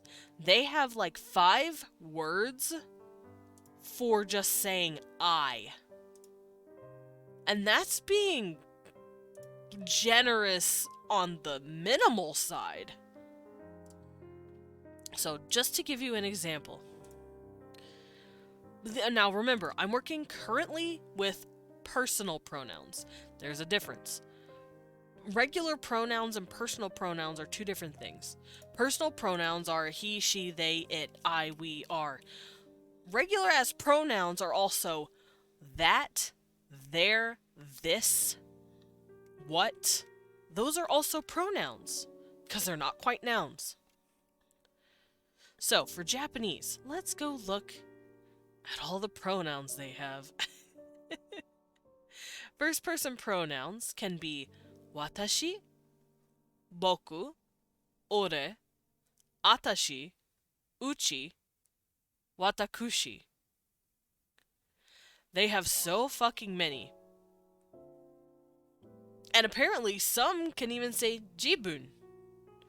And it all has to do with being formal versus informal. So typically you'll hear people say watashi a lot. Watashi is the most correct, I suppose, the most common word. It's the most commonly accepted just in any situation. It's a formal word. It's just used for polite conversation. Now, if you are trying to be extremely polite, like you're talking to literally the president, you say watakushi. You're like, oh, watakushi. You're being very humble. You can also say more gendered, such as boku, which is used for usually by boys. You can also use atashi, which is feminine. So boku, masculine, atashi, feminine. And then you can have ore, which is like a really tough masculine way to talk. It's also considered rude sometimes. I did mention I have a friend who is from Japan that I speak to a lot. She actually says that ore is kind of like what a stereotypical punk or gangster says. It's kind of like that gruff, tough, mean thing that they'll say. Which is really interesting, because I didn't know that. You'll hear it a lot in Japanese. And you'll hear that a lot in, of course you'll hear it a lot in Japanese. You'll hear it a lot in manga and anime. But it's usually used by, like, the really tough punk-looking dudes, so I digress. Those are just the ones I know about. I'm sure there's more. Like I said, jibun, I believe, is one. And I'm not sure, I believe it's a dialectal thing. So that's just trying to say I. We haven't even gotten into you and he and she and they. So, now that we know that there are like literally 10 ways to say just me in Japanese, I'm sure we can figure out just a few more ways to say I and you when you're trying to be polite. Now, it's probably going to go more towards just I and you. He, she, they, and it probably aren't going to go under these very special context rules. So I'm going to write all that down. There is a formality between first and second person personal pronouns. I'm just gonna write that. Personal pronouns would have sounded dumb. So, there is a formality with first and second person pronouns. So, these guys, the Trakovish, their culture is heavily reliant on status as well as your caste. They like you to stay in rank, and they want you to stay in rank, or you're basically just an asshole. That's how they see it. So I'm going to come up with a few different words that works with this formality system, and it's going to only be covered by first and second person. So I'm going to make a couple of more rows. Let's add in a few more rows.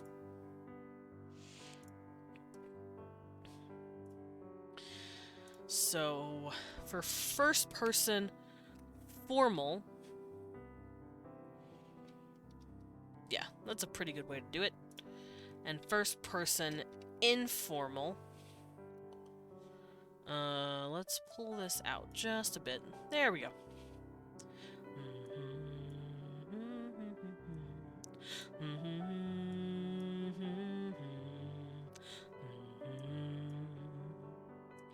Also gonna do this just so it looks a little cleaner. There we go. So first person formal, first person informal, second person formal, second person informal. Maybe I should do that a little better, actually. So I'm just gonna say this is first person for now. Because for Japanese, like I said, they have a lot. We've already covered I.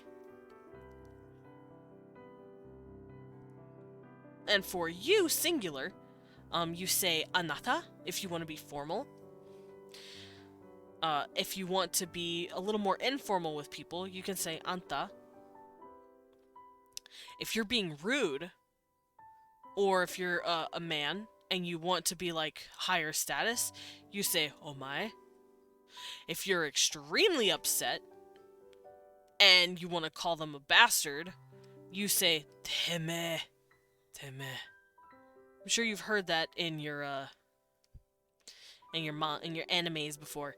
The one that's the most hostile and cruel is basically like, you fucking dick. That's basically what you're saying. It's kisama.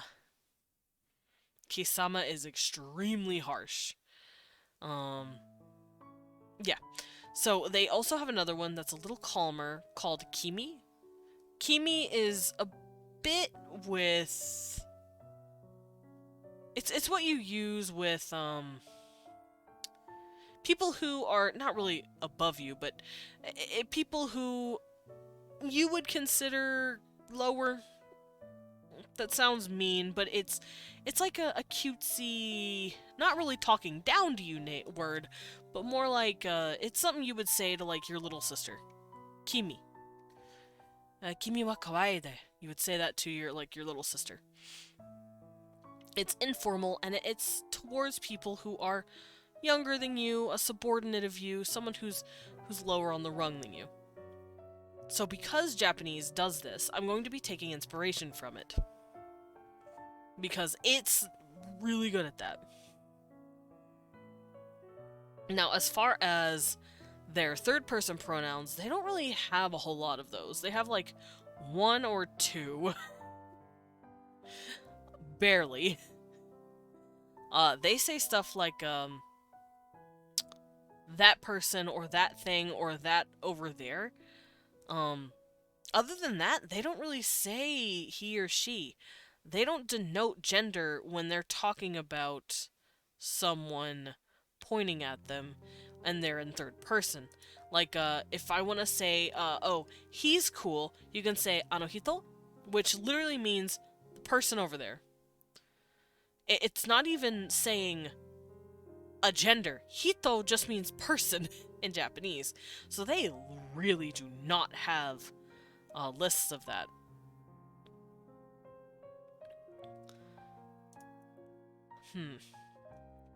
Now, I do think these guys would have that, but I don't know if they would have it in the plural. Okay, so formality. Does the language distinguish whether or not the person being spoken about is present or not? Oh. No, I don't think so. There is a formality between first and second person pronouns. Okay, so we can get rid of this because I've already written it down. And I will figure it out soon. So the sheet that I have written, I want to change some of the words because they don't feel correct.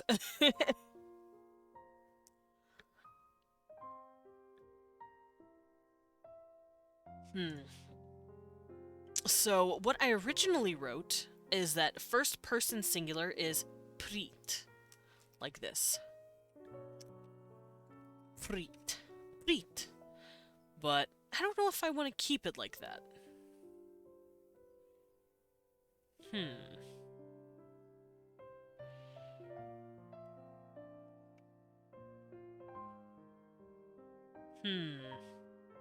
Also, I originally gave gender to the second person. I'm probably not going to worry about that.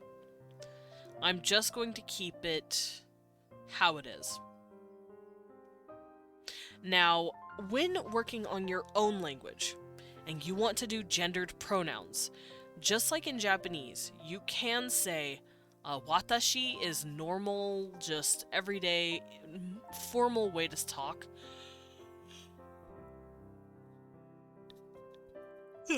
Or you can have gendered pronouns with boku, which is I, but in a masculine sense, or atashi, which is a feminine sense.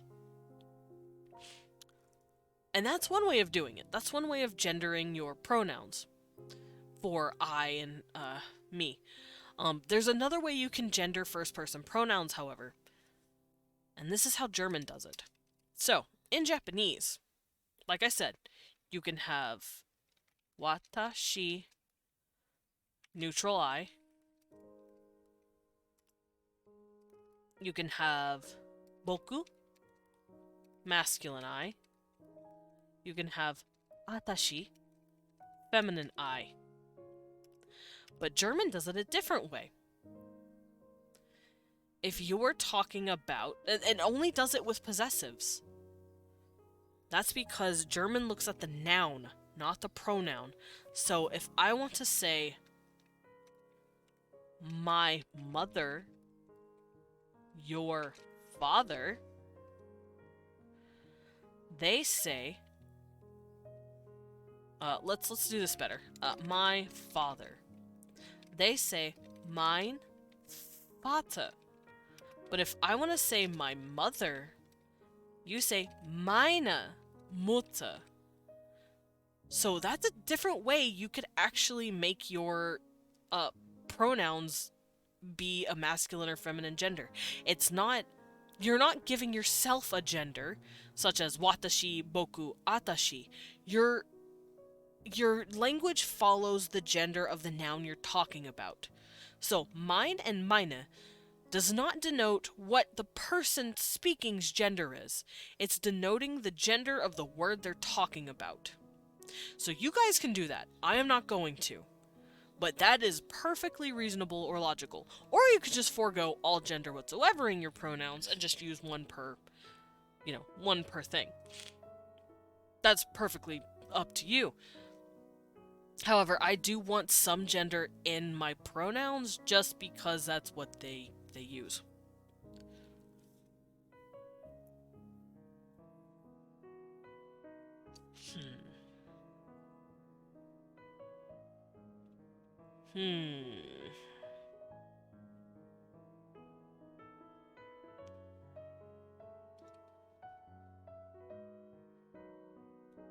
Now I'm thinking.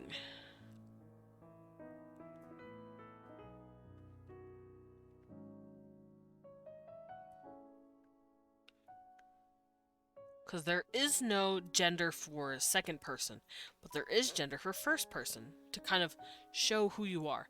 However, these people put a lot less emphasis on gender and more on cultural status. So they're not going to worry about watashi and mine versus mina. they're just going to worry about stuff like watashi versus watakushi, or anata versus kimi. So regular ass, formal.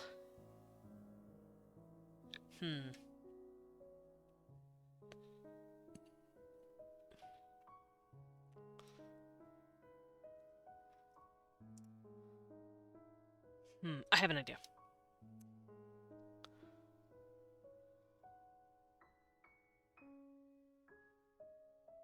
No, that's a bad idea. I had to think for a second.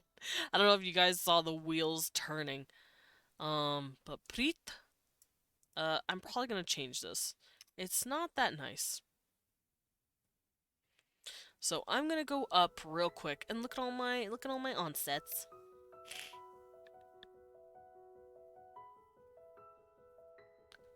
Sto. Maybe shti, shtu, shta, shtu, shti.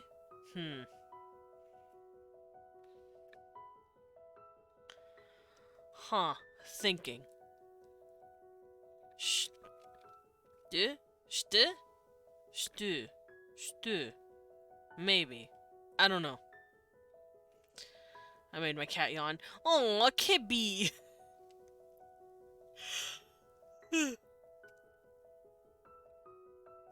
Damn it. You made me yawn.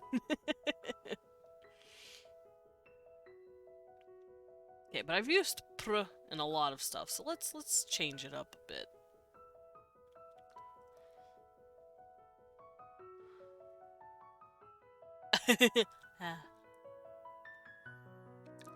Let's hey vla. Vra. Contemplation.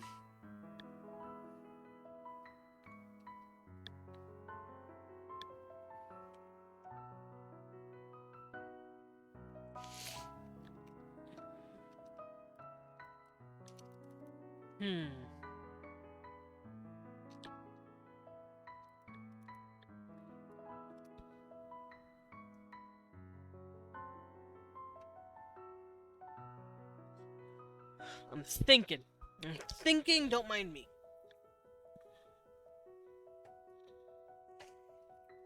I can't think of a good word. Preet is all I have written down. I don't want to use preet. Preet is ugly.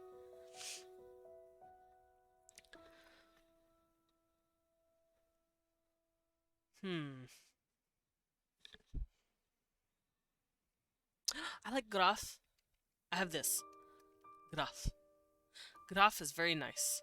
Graf. So, graf is going to mean me, or I. Graf.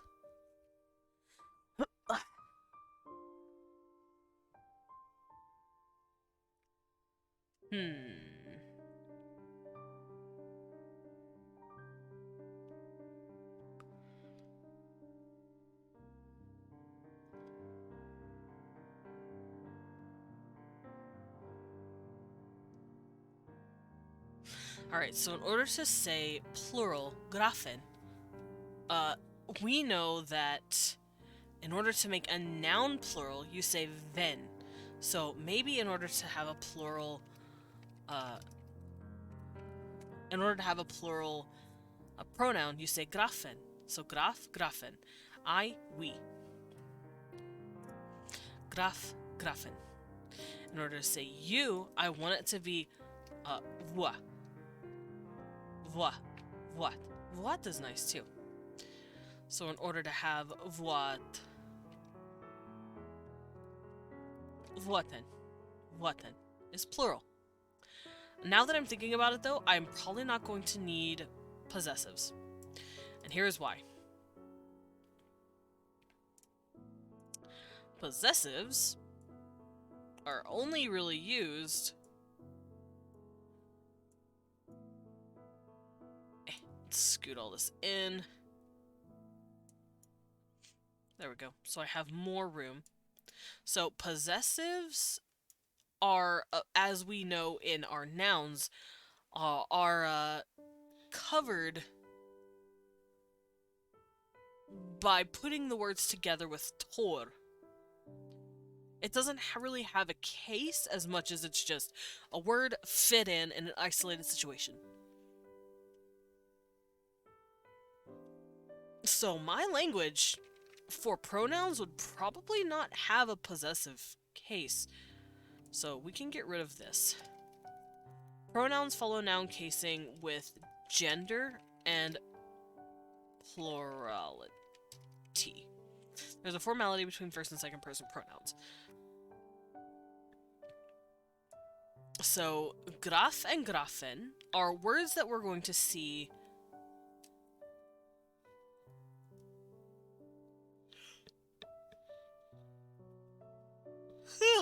Wait, I keep yawning.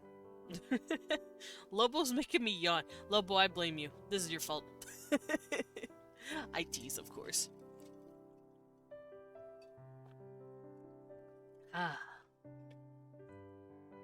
But yeah. So graf, grafen, voit, and voiten, those are all going to be words that aren't really formal or informal. They're probably like watashi and anata.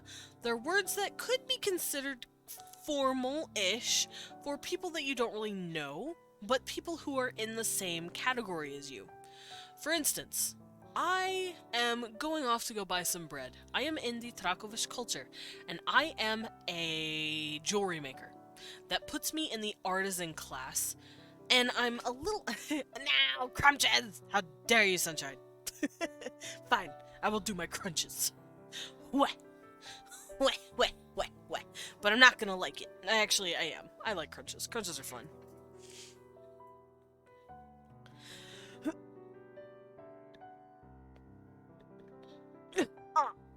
Thank you for the sippy. I will get a sippy after I'm done. I do need to stretch a little bit before I do these, though. Because I don't want to ruin myself. Alright. Your eyes are glitched out. It looks like... That's fine. I'll be back. That's because I'm away from the camera. Alright. 1, 2, 3, 4, 5, 6, 7, 8, 9, 10.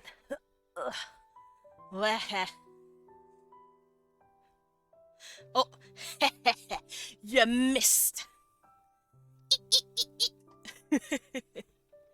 You missed your window of opportunity, Lobo.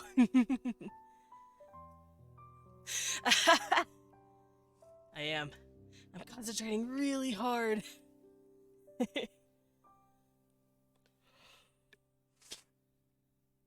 Concentrating really hard. Also, thank you for the sippy.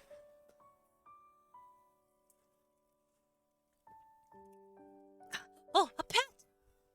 Oh god, so many pets. Oh god.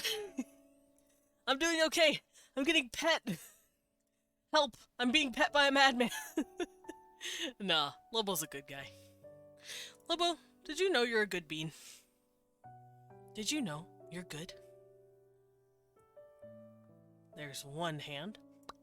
Right on my head.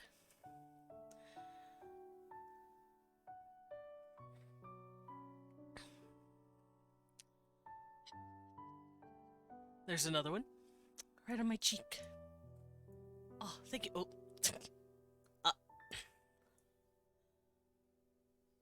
There we go. Right on my cheek. And then here's another one. Also on my cheek. Lobo said, it's time to get handsy with the bat. Thank you, Lobo, for the pets. Ah. Boop. There we go. I am being petted, also, because I feel like it. I'll put my bow in my hair. Oh, jeez. I didn't catch it in time. No. Aw, good boy. Oh no, there's multiple wolves. Also, I'm gonna grab my body pillow. Thank you, Sunshine. Listen, Why do I have a giant body pillow of Lilin? You don't know. You don't need to know. This is my body pillow. This is my merch. Should I hold my con pillow too? I'm gonna hold my con pillow.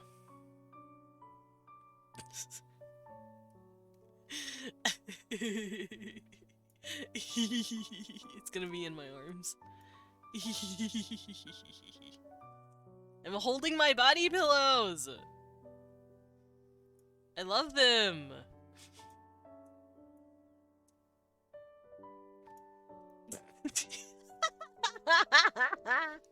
I did it! I have them all. Okay, let me scoot over a bit so you guys can see my body pillows. Look at my pillow fight! I got my boys! I got the boys! I got my merch! I'm repping my merch. Alright. My pillows are kind of in the way, so let's scoot over here. I'm gonna suffocate myself with my pillows. Here, let me zoom this in a bit. Come here, Con. Right in my lap. There we go. Come here, Lilin. Right in my lap. Alright, I have my merch. I have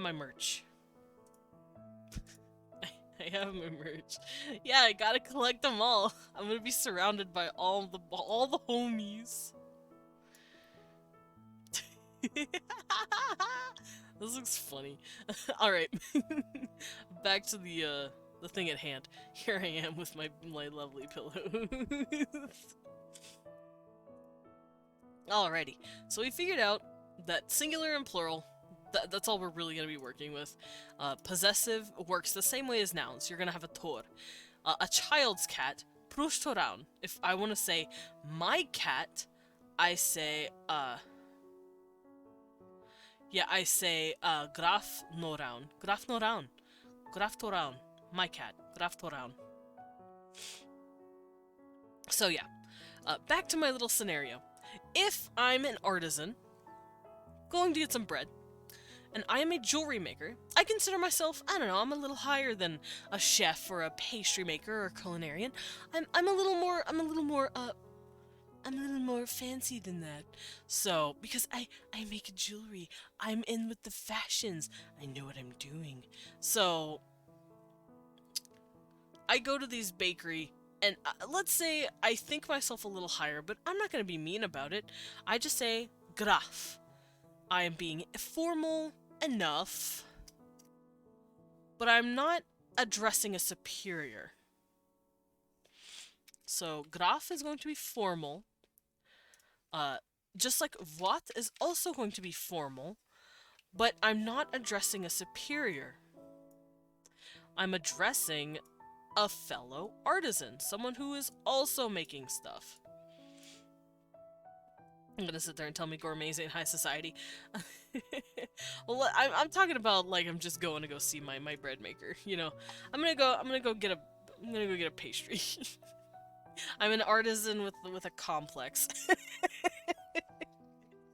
I'm a jewelry maker with a complex. I think I'm cool. But we are still technically in the same class system, so I'm not gonna be rude to my little bread maker.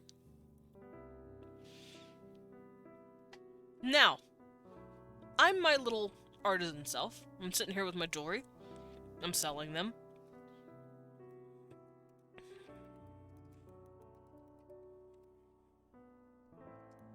Well, let's say very formal. So I'm sitting here with my little jewelry, my jewelry box, and someone who's much lower than me walks by. Let's say I think I'm better than janitors. Because janitors would be considered a laborer, not an artisan.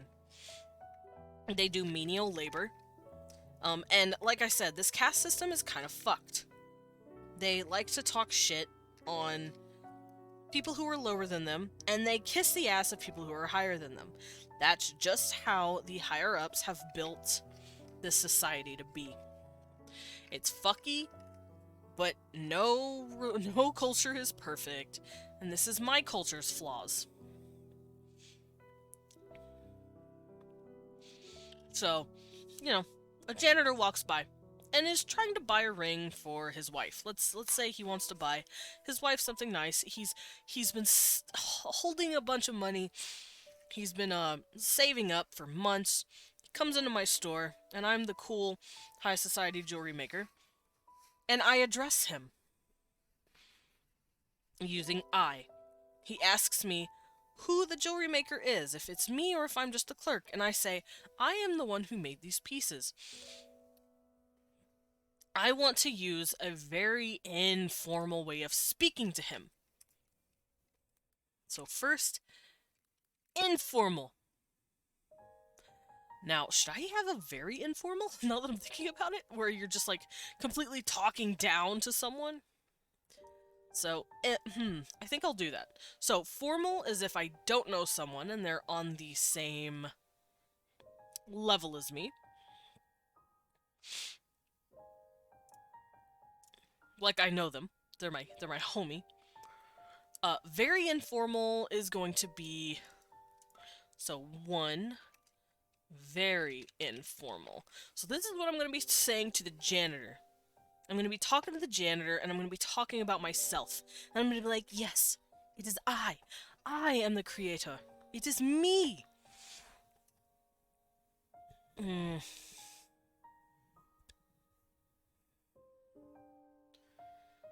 Oh, geez. Okay, hold on. I need to figure out how I'm going to do this. So... how am I going to denote this?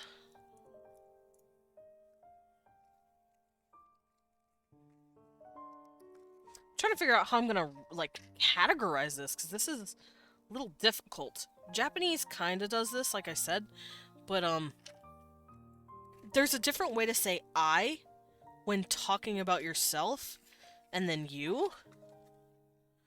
So, in Japanese, let's just go to Japanese for my brain's sanity.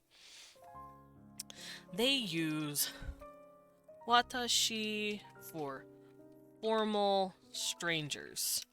They use watakushi for very formal, I don't know, royalty. You're talking to royalty. And then they say atashi and boku for masculine and feminine. They can also just say boku for informal. I'm just gonna say boku is informal friends. Let's go look back at Japanese.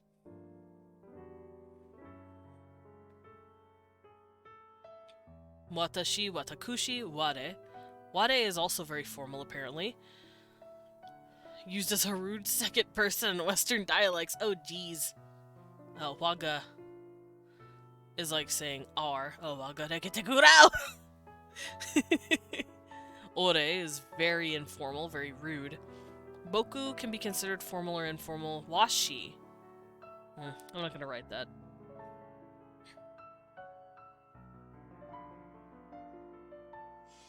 Adakushi? Interesting.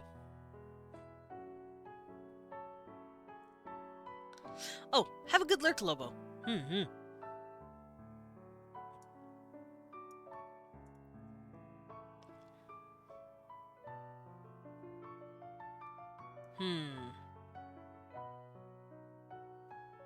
Oira, that's so cute.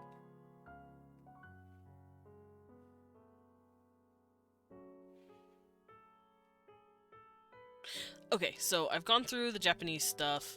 When you're talking very formal to people, talking informally.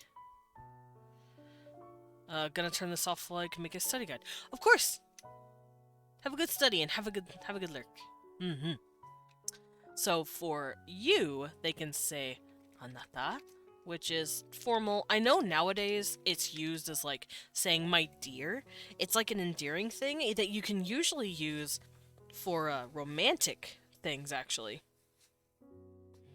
That's what it's used for sometimes.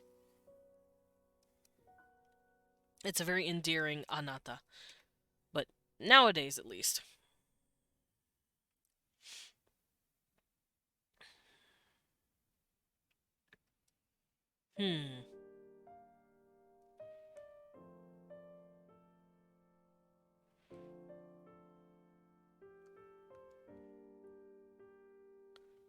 Yeah, it says it's commonly used by women to address their husband or lover in a way roughly equivalent to English dear. So if you hear a lady say anata to a man, she's saying my dear or my love. Yes, darling? It's kind of like their way of saying that. So I need to be careful with anata.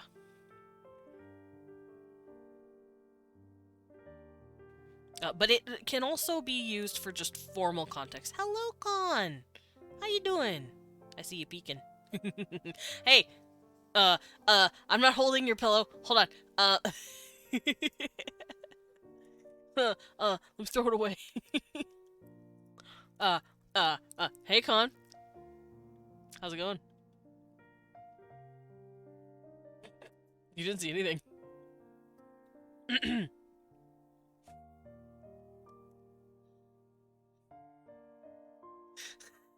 Alright, I'll bring him back. I'll bring back the boy. Hello, boy. There he is. Welcome. I have my boys. I got the homies. I'm hanging out with the homies. I missed you, so I was holding your body pillow. I'm gonna get body pillows of everyone, of all of my friends.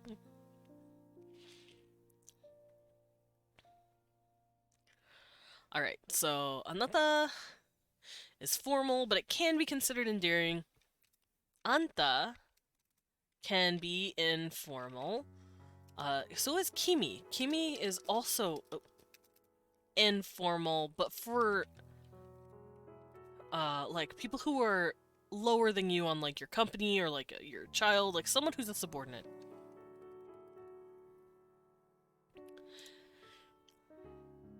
Wait, we need to vibe sometime after finals. I know! Everyone's been busy with finals and like I know Leon's been worrying about his final week, getting everything done, getting all of his writing finished and all the grading and all that shit.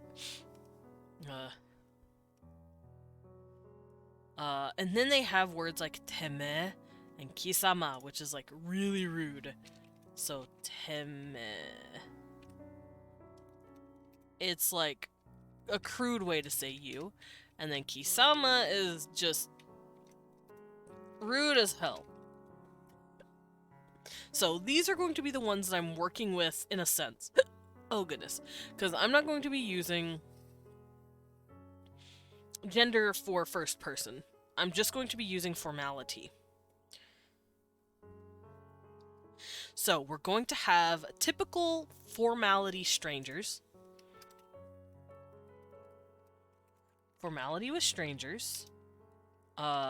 Formality... But these strangers are... so... strangers of the same class. Same caste system. Strangers... And if... you derogatory, basically. That's what kisama is. You derogatory. So, I'm gonna have a word for when you're talking to strangers of the same class, strangers of a higher class than you, strangers of a lower class than you,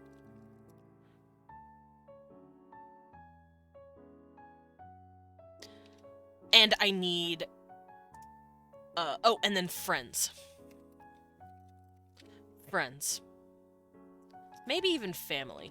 Like, more pet stuff. Because like I said, anta could be considered like crude and informal, but it's more for like people you're familiar with, while kimi is for like subordinates and maybe little sisters or brothers. Kimi wa kawaii de. You're so small and cute. Peta peta.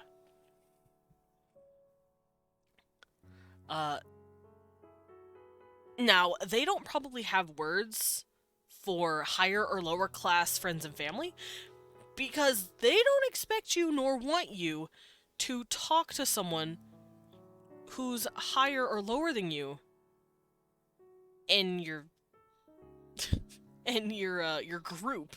You have to be socializing with people of the same class as you. So why would you have pronouns addressing people in a familiar setting if they're higher than you? So we're not going to focus on that. So now that I've looked at all that, So graf. Graf is going to be formal I, but it's going to be about eh um it's going to be formal with but same class. So formal, same class. You're talking to a stranger, so you're being formal, you're being polite. I'm going to say polite. Polite, same class.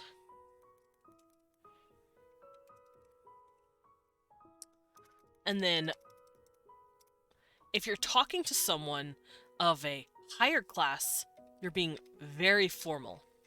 They are higher than you. So you have to talk different than how you would someone of your own class. And you want to let them know that you are showing them reverence.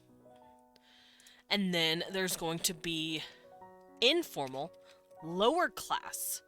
If you're addressing someone lower than you, you're going to use a different word than politeness of the same class, because you don't want people to think you're talking to a janitor and you use polite sameness. No, you're being informal, lower class with them. You're like, you're lower than me, which is rude, but that's just how their genders work. That's just how their genders. That's how their pronouns work. They're going to actually shove your nose in the dirt. As sad as that is. So that's what you do when you're talking to someone who's lower than you. And then you have words for when you're familial with someone. Friends and family. You know them. They know you. You guys are the same class, but you know each other. And maybe you'll have one more like that.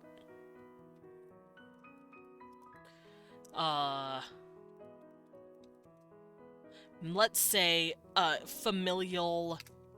Let's say you're older, or they're older, and let's say in cases when they're younger. Because, fun fact, I believe Hawaii does this.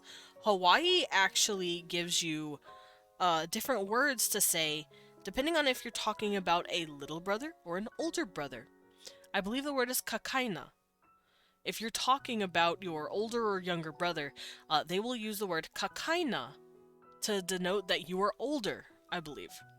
I might be getting that switched up, but it's really fun and really interesting. So I think they do that as well, because they are all about class system and structure, so I think they'd have words for if you're talking about someone who's older or younger than you. That, and it's kind of rude to talk to your parents like you would your siblings. Same thing here with anta. Anta is kind of rude already, but you're not gonna call your mom. You're not gonna talk to her and say anata. That's a little weird, a little too informal, too formal. So maybe you say anta or something that to that equivalence. Or also your parents would probably say omae. Especially your father. Your father could say omae, and your mother could say anta, perhaps, when talking about you. Because they're talking about familiarity towards you. It could mean anger, could mean they're a little contempt with you, but for the most part, it can just mean informal familiarity. And if you're talking kimi, you say kimi, it means you're talking to you're talking informally to a subordinate. Same thing with kika. You're talking about a younger kid. It's also very affectionate. So, I will say, like I said, you say kimi or boku, you're talking about youngers. Your younger siblings, basically. So that's how I'm going to do it. And this follows the same thing. If you say, I give you whatever money, or you owe me whatever money, you want to have a polite sameness to them. Which is what? So if I want to say, I will give you money for this jewelry piece. Let's say I'm an artisan and I'm talking to a cobbler. We're both artisan. I'm a jewelry maker. We're talking to a cobbler. I want to buy a pair of his shoes. We are considered pretty much on par with each other. We're both artisans. We both create clothing. We're right there with each other.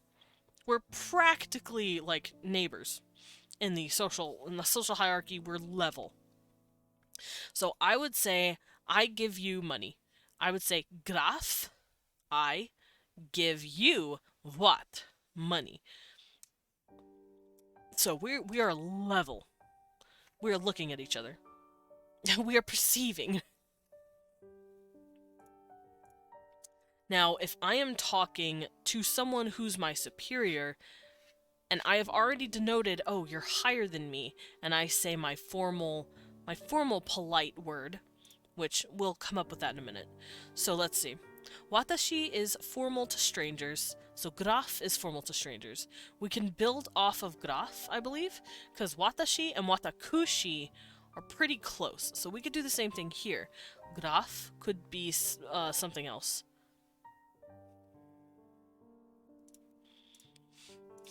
Something to show that someone's higher than you, because you're being formal about it.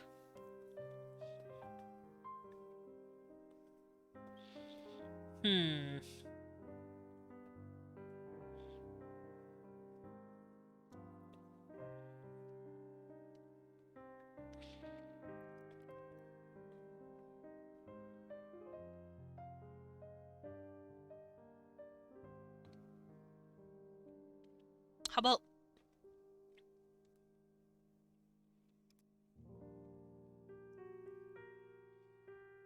graftol? Graftol? Graftol? Graftol? Graftol?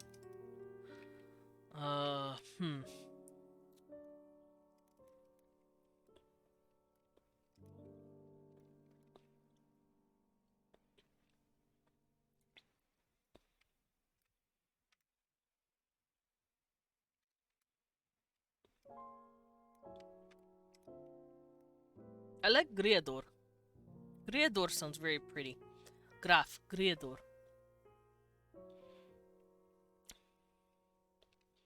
Or Grador, maybe.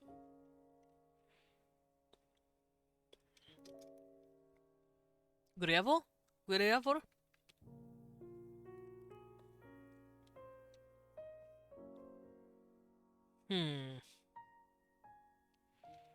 Griavor sounds pretty. And if I want to say our, but I'm talking to in my formal hierarchy, I'm talking about our family or something, and I'm talking to them. Griavoren. Griavor, Griavoren. If I'm talking to a lower,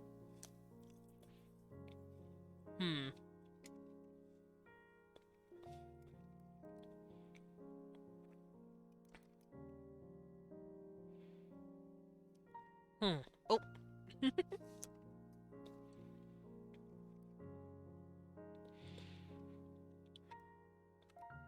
I want to say hef. Hef. Heffen. Heffen. Hef. Oh wait, I don't have an H anymore. I can't do that. Chef. I like chef. Or kef. Kef? I like chef. No, I can't do chef. Jeff. Kef. Let's go kef. Kef. So graf is polite my class. If I'm talking to a higher up, I say Griavor. I give you money. Let's say I'm the janitor and I want to pay this jewelry maker money. I say I give you money. Griavor, you money. Griavor, I give you money. If I am that high and mighty, ooh, I'm a jewelry maker now, and a janitor came in and wants to buy my stuff, I say Kef. I am the jewelry maker. Kef am jewelry maker. I'm gonna use a very, very gruff way to say it, Kef. Just to show that I denote them as lower than me. Now, familial. Familial in here is pretty different. Let's scoot this down, actually, so we can see this a bit better. So, we've done all this. I can get rid of this, pretty much, since we are just using it as a reference. Now, familial... Now, familial can just be used in general.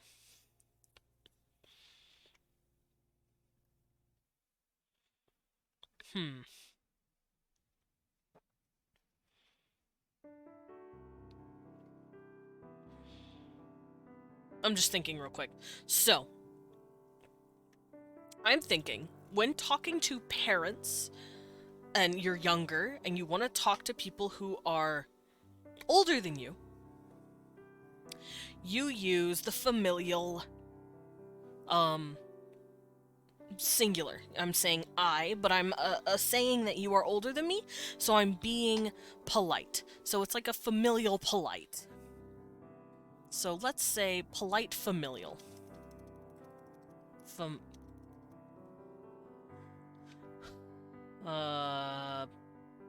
Familial polite. So you're talking to people who are older than you. And familial informal. Familial informal is what you're going to be using for when you're talking to younger siblings or like a friend, like a close friend. So that's how I'm going to do this. So polite, same level, graf. Formal, they're higher than you, grievor. Informal, lower than you, kef. Familial polite, you're going to use another word. And it's going to be close to graf, I'm sure. Here it's boku, which is completely different from watashi.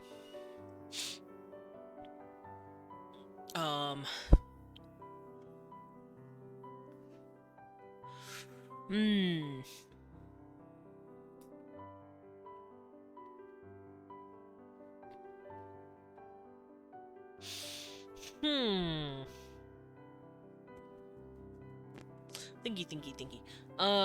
Also I can get rid of this because I don't need it. There's my other... There's my other stuff. Found it.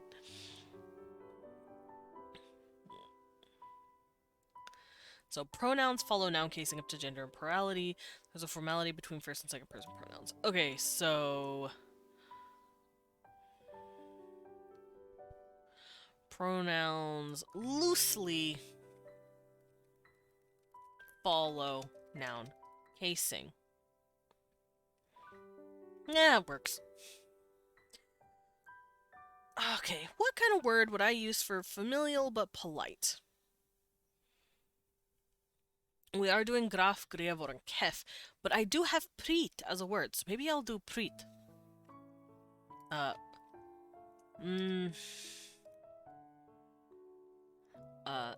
Fle, maybe fleve,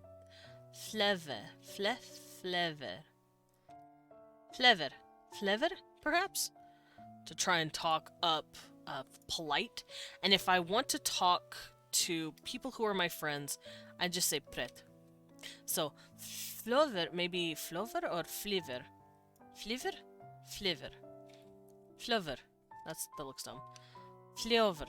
That also looks dumb. Floever? Floaver. Floaver. That sounds dumb too. Flauver. No. Fluver. No.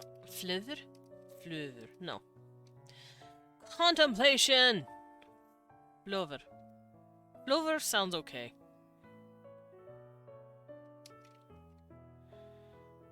Oh, flavor. Flavor? Flavor. Sounds like I'm saying flavor. It's pissing me off. Flover? No. So, kef.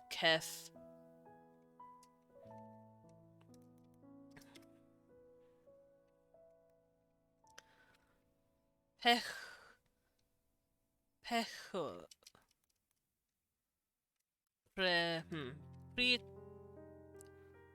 Pritef maybe? Prevor? Prijor? Prijor sounds nice. And then in order to say familial, prej. Prej.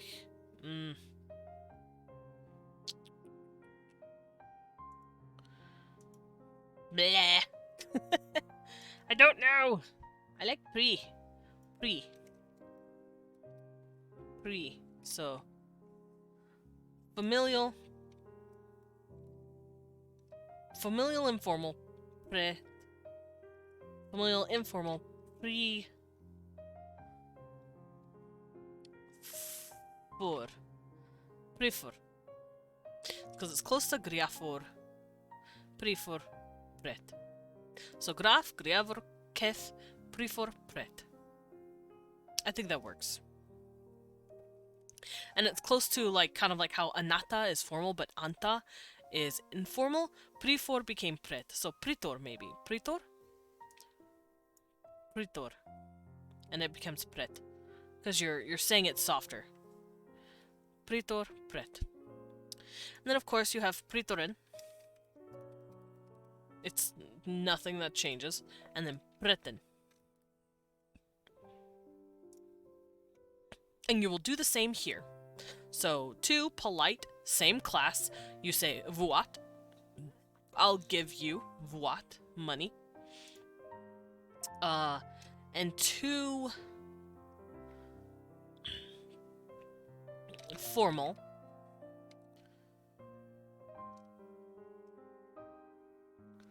because they are higher than you. If you're talking to someone who is much higher than you and you want to be very formal. Let's see, graf is griavor. So voit could probably become voader.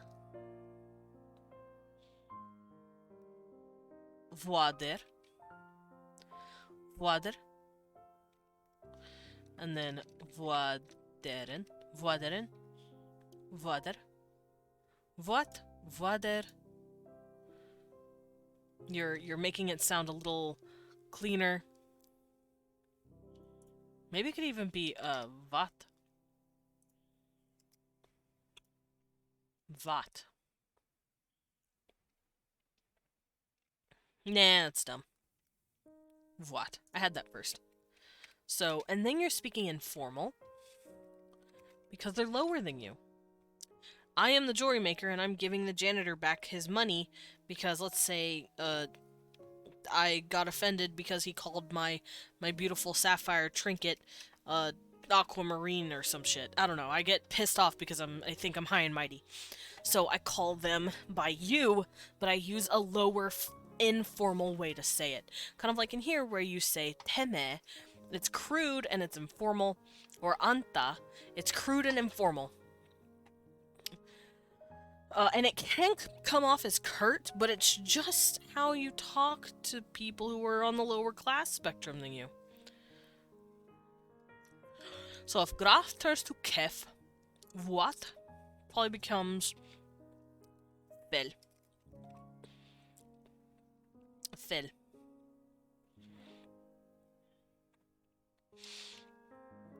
Fed? Fet? I'll say fit. Fet. Fetten. You all. You lower than me. So, familial polite. When I'm talking to my about my mom and I say you.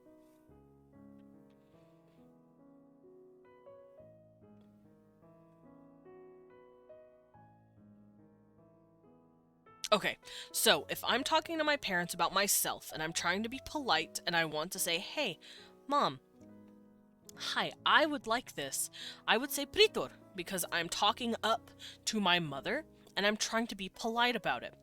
She would look down at me, but she would not use familial polite. She would use familial informal. So let me add one more of these. She would use familial informal. God, there's a lot of shit in here. Here, I'm gonna do this just to have all of it spaced.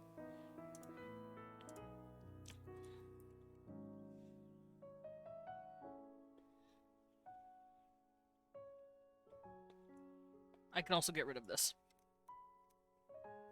And bring this all up so we can see it in its lovely glory.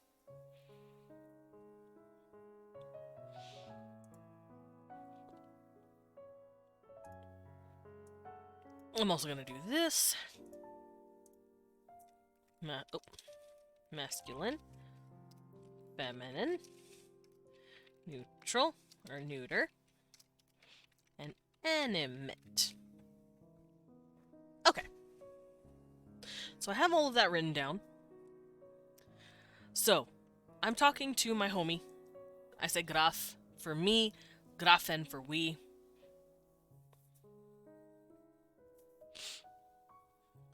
And then,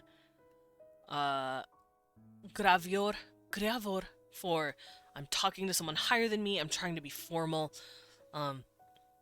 Informal, I'm talking to the janitor below me because I'm a jewelry maker. I say kef, I will give you a chance to say sorry to me for calling my sapphire trinket aquamarine. I don't know. I will give you a chance. And oh, I go home and I want to talk to my mother. She still lives with me. I live with her because I'm not married yet. And she is the woman of the house. She's the master of the house. So I say, Pritor, Mom, I brought money home today. Mom, Pritor brought money home today. Because I made a sale after yelling at a janitor.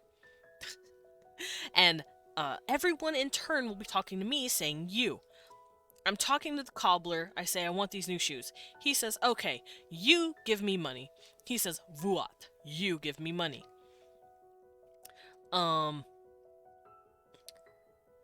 then, let's say I'm talking to the janitor, and the janitor looks at me and says, Vader.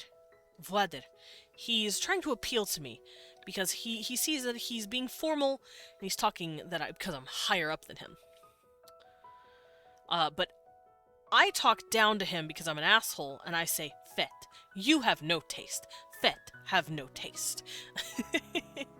And then, once again, I go home, and I say, Mom, you won't believe it. I had a janitor that was an asshole in my restaurant, in my jewelry shop. But what word would I use for my mother? Let's see. What is a good word? Vla? Because I have different writings. I want to say Drutler,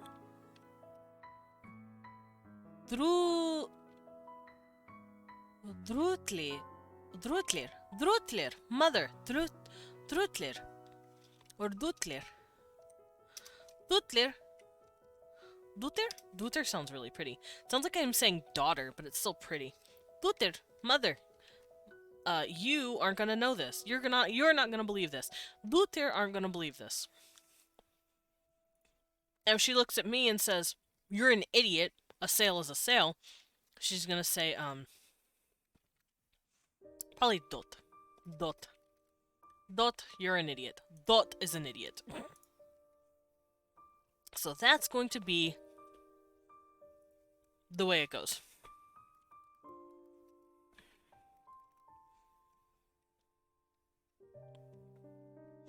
Dot, you're an idiot.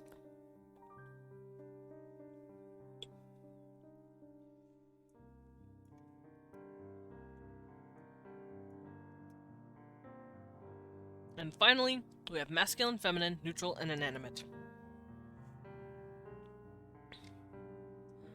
So inanimate is ent.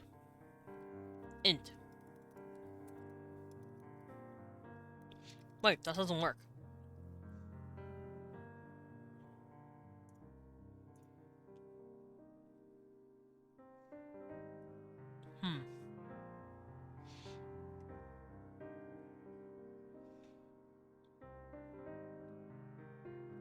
Spin. I like that. Spin.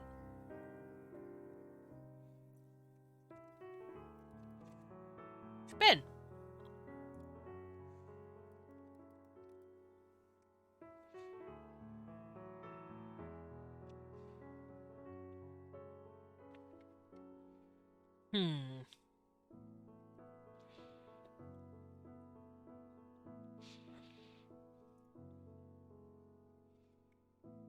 Alrighty. Masculine, feminine, and neuter.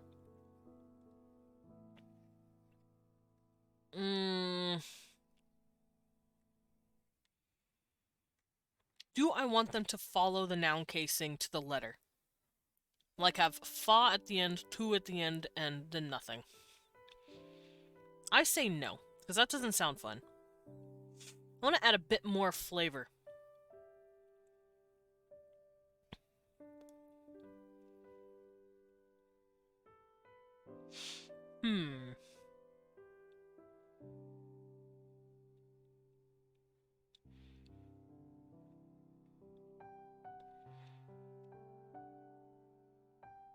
Let's have the word jada mean man.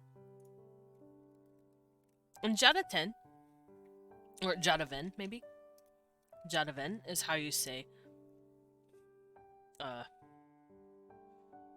plural. Jadaven.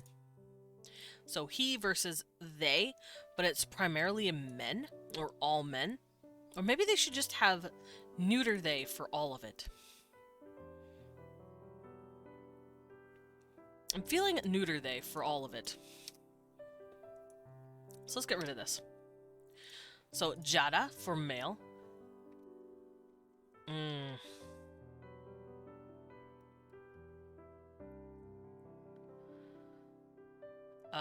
Che. Chu. Chu for feminine, perhaps. Jada. Chu. And I do like having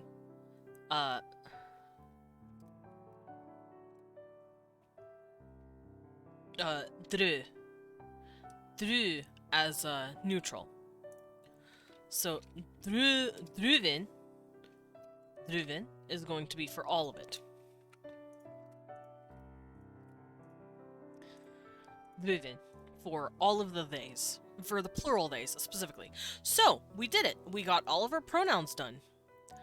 We have our singulars, our plurals, and then our first, second, and third person. And in the first and second person, we have polite. So in formal, polite, same class discussion. Formal, higher, you're talking to someone who's higher than you. Formal, informal, lower, you're talking to someone who's lower on the caste system than you. Familial, polite, you're talking to a family member who is much older, they're an elder, or they're the master of the house. And then you have familial, informal, you're talking to someone who's at the same level as you or lower than you.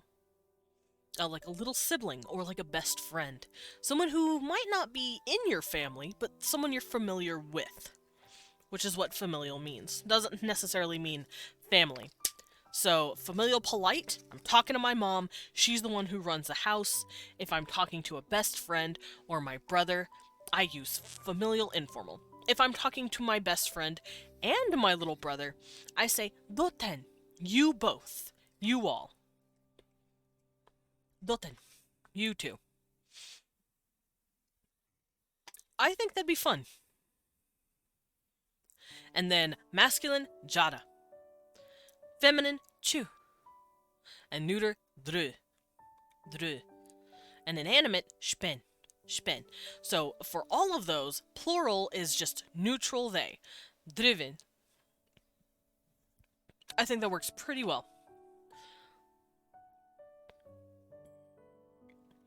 So those are my pronouns. I did it. I wrote them all out. So down here, I do start asking myself other questions about the pronouns. Does the language distinguish between whether or not the person being spoken about is present or not? No. I do not want to do that. It's not something I'm going to be doing. Does the language mark different forms of a pronoun to indicate multiple people? This can mean plural, but can also mean does it know that there are 2 versus 3 versus 5 versus 10 people around you? I'm not going to worry about that either. Are there other rules that play into the culture of the language? Yes, there are, and I wrote those down. So I'm going to make sure it's up here. So pronouns loosely follow noun casing, such as plural and gender for third-person pronouns, because that's how it goes. Formality is a heavy influencer on first and second person pronouns. Context is key in the culture of who you are speaking to. Whether it be a superior or an inferior. A superior or a subordinate, that's a better word. Like, are you talking to someone who's higher than you or lower than you? That's what they cover. Is there a difference between personal and impersonal pronouns? He versus who.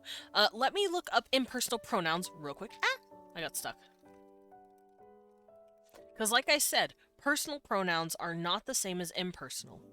Impersonal pronouns are stuff like that, this, there, who, what. Those are also pronouns.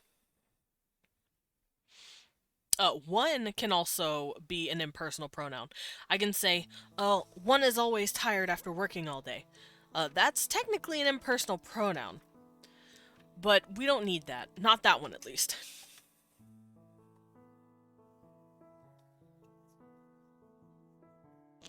What else?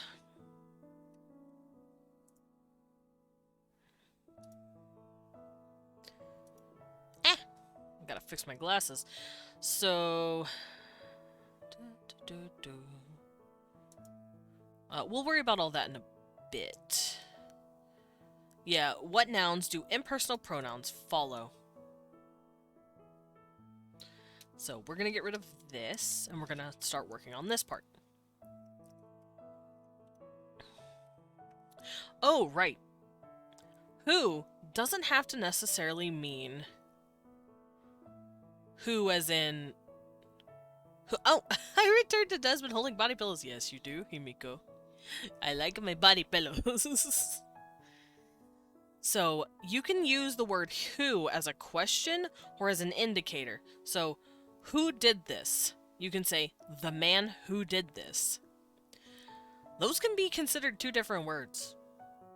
I'm going to be considering them as two different words. Who, what, when, where, why, which, how. All of my question words are going to be different for if they're in a statement. So instead of saying the man who did it, my culture would probably say the man that did it. Because they don't use who like that. It's probably just a pure question. So we will work on all of that later, because I would need to think on it a bit. And I do want to start moving on to verbs, because we have verbs we can look at now.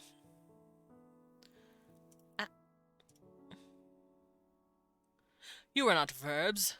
You are verbs. Alright, let's get a picture of my verbs.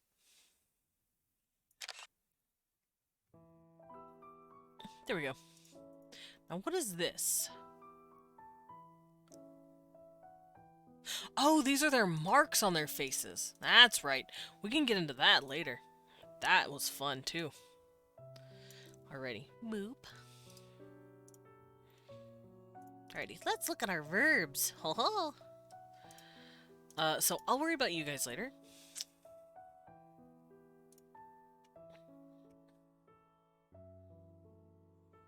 Verbs. So do verbs mark personal endings or gender? So Spanish does this a lot. Spanish loves to do verb marking with that kind of stuff. However, I don't know if I want to do verbs that way. So let's see. What I originally wrote here is that the verbs are agglutinative and isolating. You can have a linking verb. For us, the linking verb is to be, which is, are, am. I am a swimmer. I am walking. I am not going to eat these body pillows. It's a linking verb. It links you to whatever the subject or topic is. I am a dog. I'm letting people know I'm a dog. Linking verbs are pretty good for just filling in the space. However, some languages don't even have these. They would just say, I dog. I walk. And this changes up how grammar works. For instance, if I want to say, I am walking right now, Desmond rebranded dog tuber. No, I'm not a dog. I am a bat. There. Better?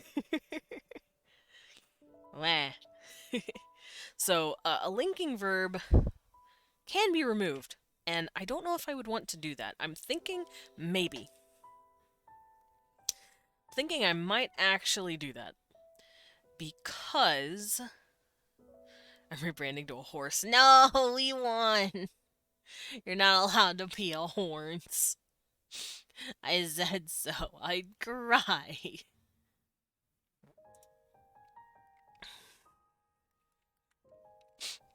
Wait. Alright, let me look for awkward real quick. So I can start generating more words. But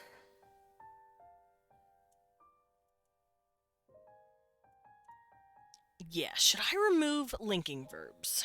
That's the question. Because like I said, you will mess with the grammar rules if you do that. In a fun way though, not in a bad way, I promise. For instance, like I said, if I say I'm walking right now, I am walking. If I remove linking verbs, that am is leaving, so I would say I walking right now, or I walk right now. It would get rid of that ing part, which actually means that the verb is being progressive. It means it's currently happening. So I wouldn't really have another way to denote that unless I added a new word. So let us figure out how I'm going to do that. So the way this language works is, it's like I said, it's very agglutinative and it has isolating situations. And I wanted my verbs to focus solely on isolation.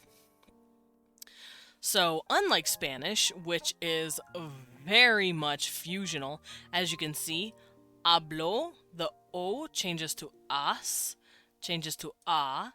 And if you want to say to speak, like it doesn't have a personal ending, you say hablar. Like this. Hablar. It has no subject. It's just there. So if I want to say I want to speak, I would say, I don't know how to say want. I forgot want. Oh, I would like to speak. I would say, me gustaría hablar. I would like to speak. Because the speaking part is indefinitive. It has no grammar attached to it.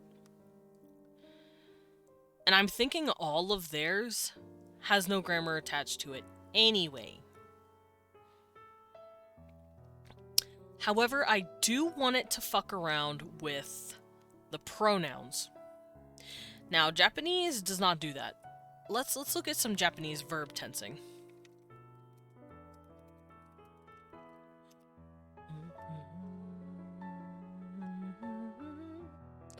Alright, Japanese does do a lot of conjugation. For instance, if I want to say I eat, I can just say watashi wa taberu, but taberu is a lot more ambiguous, just like hablar. Taberu, to eat, could mean I eat, I ate, I'm going to eat, I'm thinking of eating. It's just a very simple, nebulous eating. But if I want to say I eat, as in right now, I can say, watashi wa tabemasu. I can add mas instead of ru. That ru gets removed and I put mas in front of it. M-A-S-U. Masu. Tabemasu. If I want to tell someone to eat, like I want to turn it into a command, I say, tabete. Tabete. You eat that.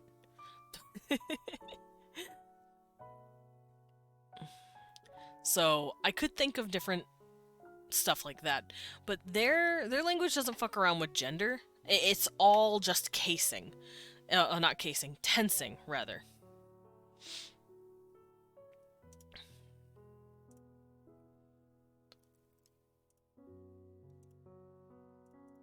So let's bring this down, make it a little easier for us. I'm going to scoot this in as well. Alrighty, so what words? I have the word jump written down. We came up here and we made a few word list examples like child, fence, cat, water. I think we'll do that for verbs now. We're gonna come up with a few verbs. So word list. Word list example. Let's come up with a few words for stuff. So jump. Let's say jump is a word.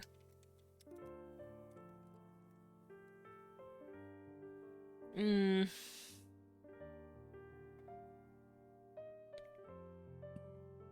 I believe the word for jump is swich. Swich. You jump. Swich. Let's say eat. No. Let's say play. Because I want to play with my cat. Because we have word for cat, we have word for fence, and we have word for water.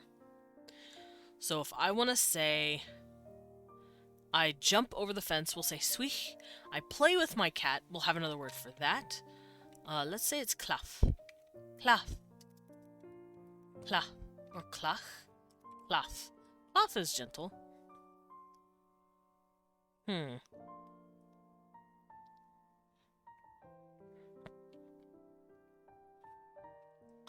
Oh, klaf. Klafich. Klafich is very pretty. Klafich. Play. I play with my cat. He's very fun. And to drink water. So drink. We're going to have the word drink be...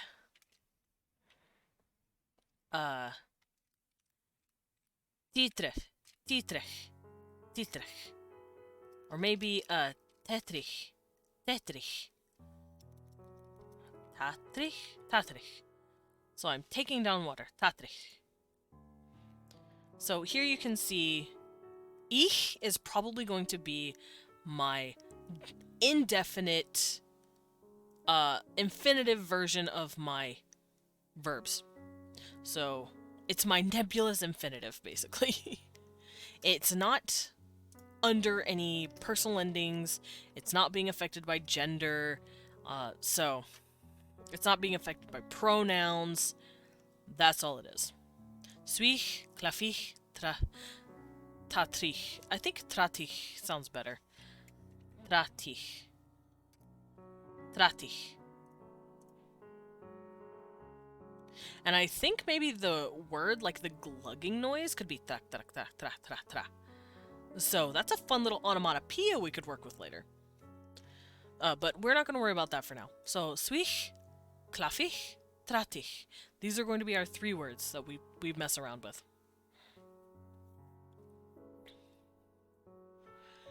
Alright. How do we do our personal endings? So the first things we need to worry about is present tense. Is tensing, rather.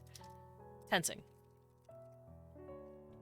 We can worry about present tense, past tense, future tense.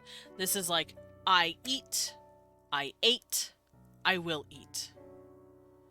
But there's not just that. There are a lot of different kind of tensing. You can turn it into a negative.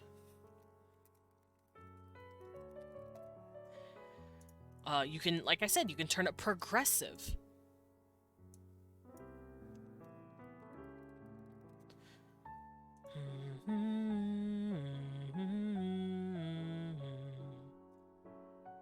Let's see. There's a lot more than that. Let me look at some more Japanese verb tenses real quick, because they have a lot of verb tenses. And I mean a lot. So, they have stuff like plain negative. So they have plain form, which, like I said, taberu is plain. It's just, there's the word. Which they probably use for just regular-ass talking. And then they have the negative form, which you add nai to it. So if I want to say, I don't eat that, tabenai. I do not eat that. If I want to say past tense, you can say shta, or is it shte?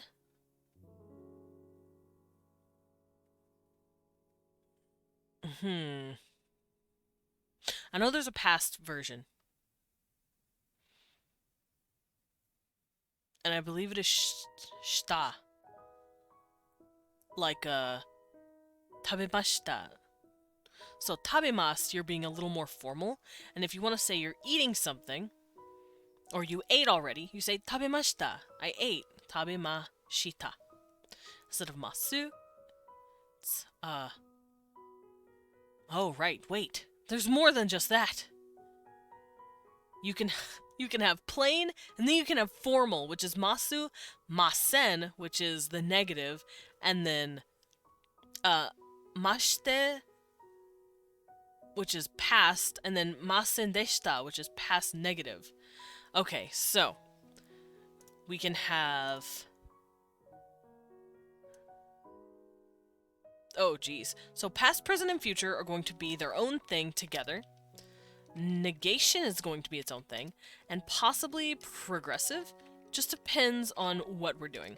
So, because they put such an influence on formal versus informal, just like Japanese, maybe their verbs follow that as well. Maybe when they're talking formal versus informal, they're using different ends to their verbs. Don't know what happened, but I'm gonna head to bed, and I want one of each of those pillows. No, these are my pillows! They're my pillows. Have a good night, Penguina-chan. It's just me, holding the homies. The homies are here with me. You don't gotta worry about it. It's fine. It's just my homies. Ugh, Japanese. Your endings are killing me here. Because, did I mention they have a lot? Because they have a lot. Granted, words get long. Words get hecka long. For no reason.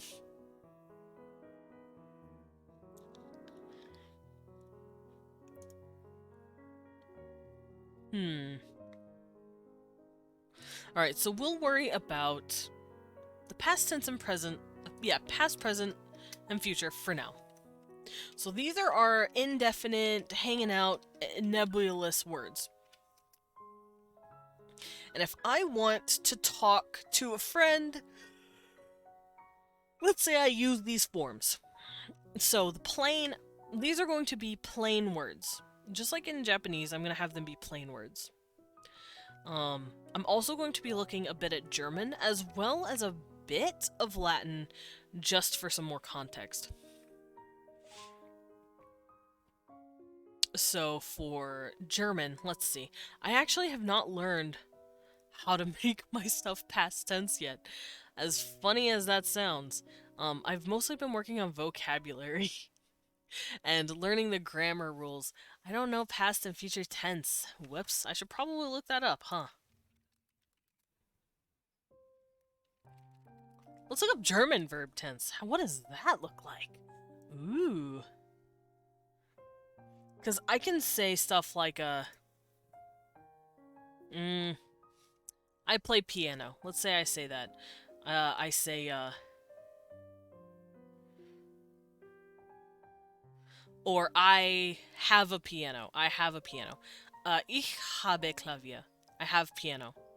How do I say I had a piano? Because I sold it. I don't know, because I'm stupid. I believe it is... te? So, habte?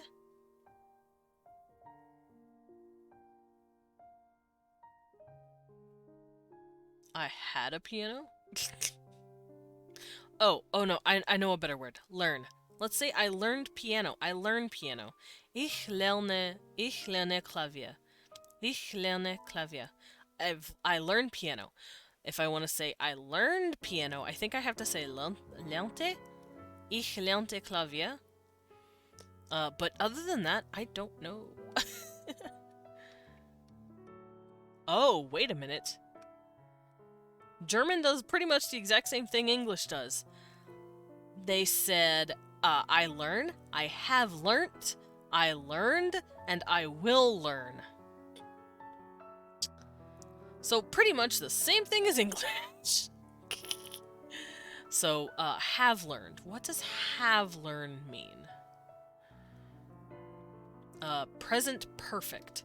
Present perfect shows that an action took place in the past, but focuses on the result of that action. So, do I want to worry about perfects?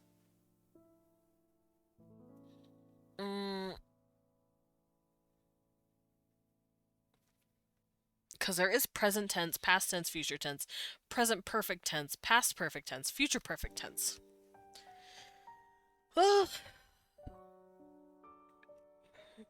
Future perfect. Future perfect expresses the assumption that by the time of speaking or at a later point, an action will have been completed.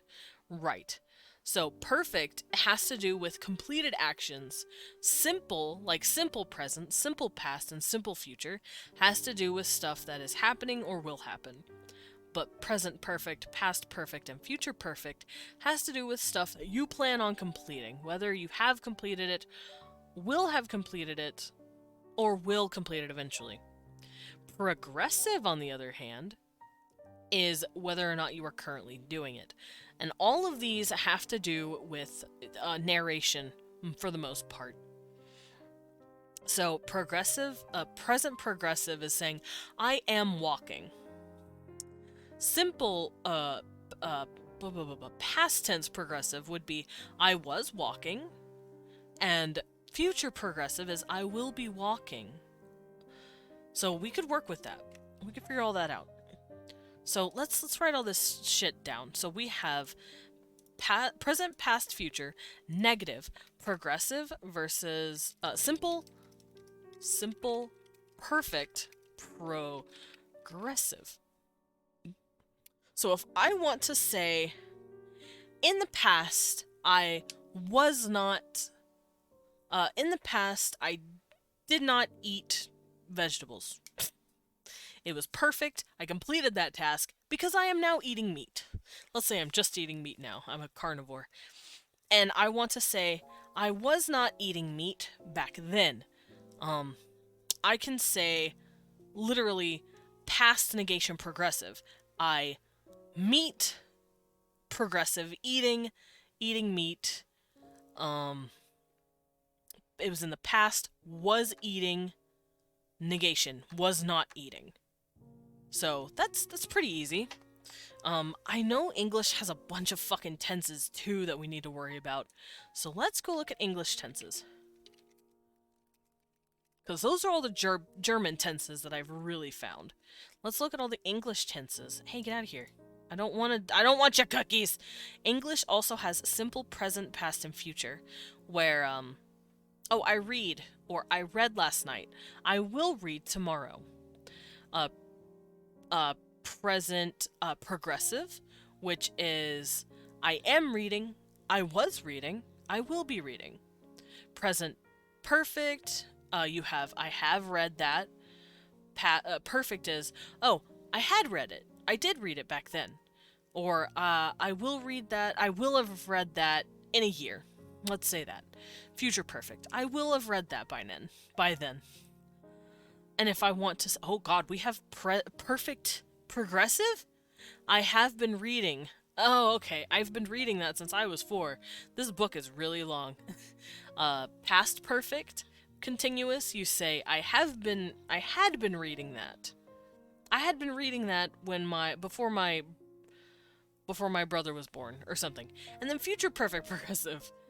I will have been reading that. God, that's confusing, girl. I mean, it's not that confusing, but English, please. They can combine all of that together. Jeez. So these can all come together if English wants them to. So, perfect progressive can be a thing together. Fun.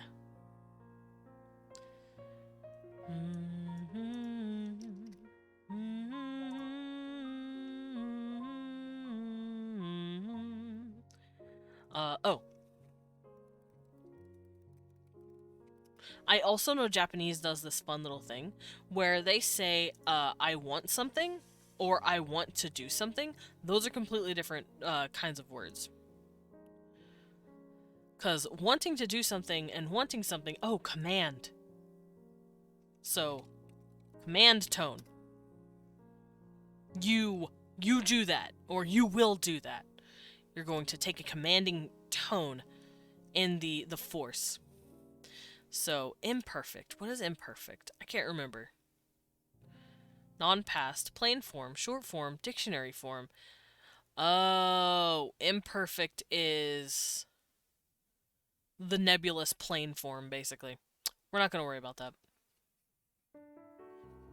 Although that's probably what most of my verbs are going to be in.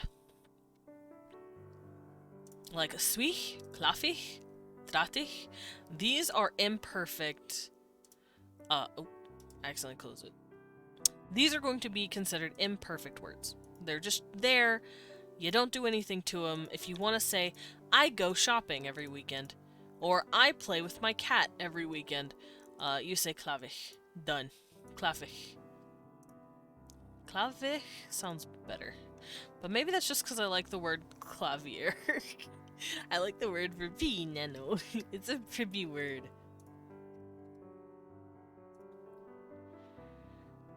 And then, of course, we have our negative.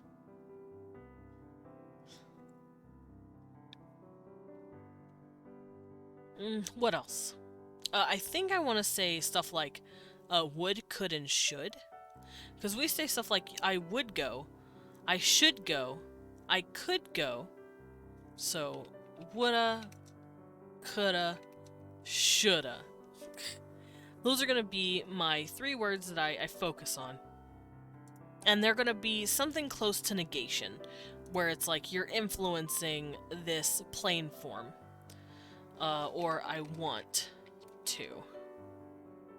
Want to go is not going to be a simple adage of the word wanting to do something and then putting it on that. I want to swim. I want to eat. I want to drink. That's not going to be a thing. It's going to be its own tense, I feel like.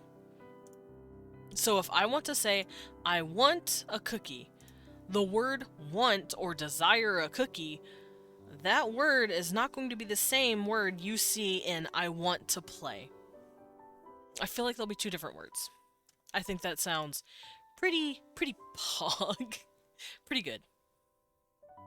Because remember, we're not making an English clone. We're trying to figure out the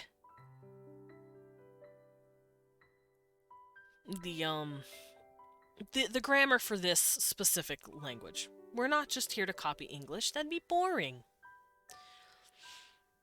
Which is why I'm looking at Japanese as well as German, and then coming up with my own stuff in my head, just for the sake of multiple sources.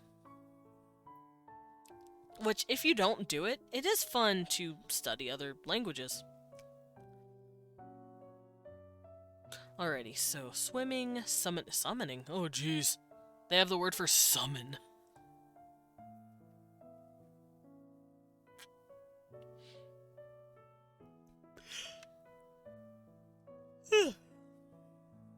Wait, sorry about that. Grammatical compatibility. Permission. Ooh. Permission versus prohibition. I like that. Permission, prohibition. Those are really good ideas. A request. Please. You're asking. You're being polite and you're asking if you can have it. Please. Give.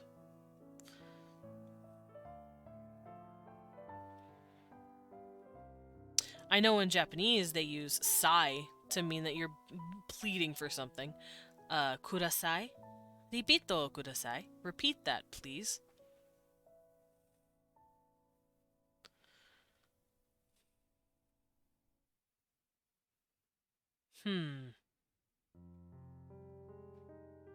Preparing for the future? Interesting. They also have stuff like preparing for something or accidentally dropping something. That's really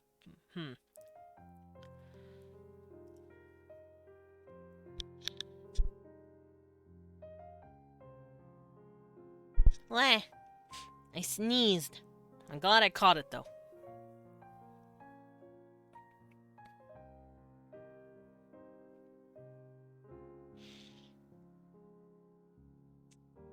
Alright, so desire. Desire is what it's called.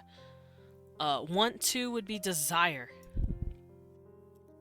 So, permission, prohibition, request, desire. I'm expressing a desire to want to do it.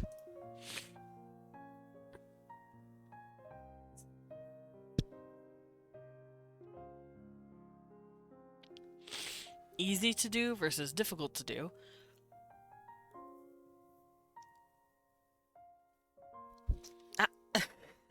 Con.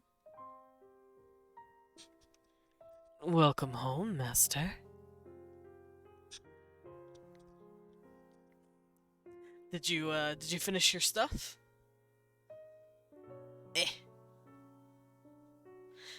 Because I know you said you were dealing with, school stuff. Alrighty, so I have collected as much information as I can that I like from my Japanese verb stuff. So we're going to close out my Japanese stuff because I don't need it anymore. And we're going to use the notes that I've written down here to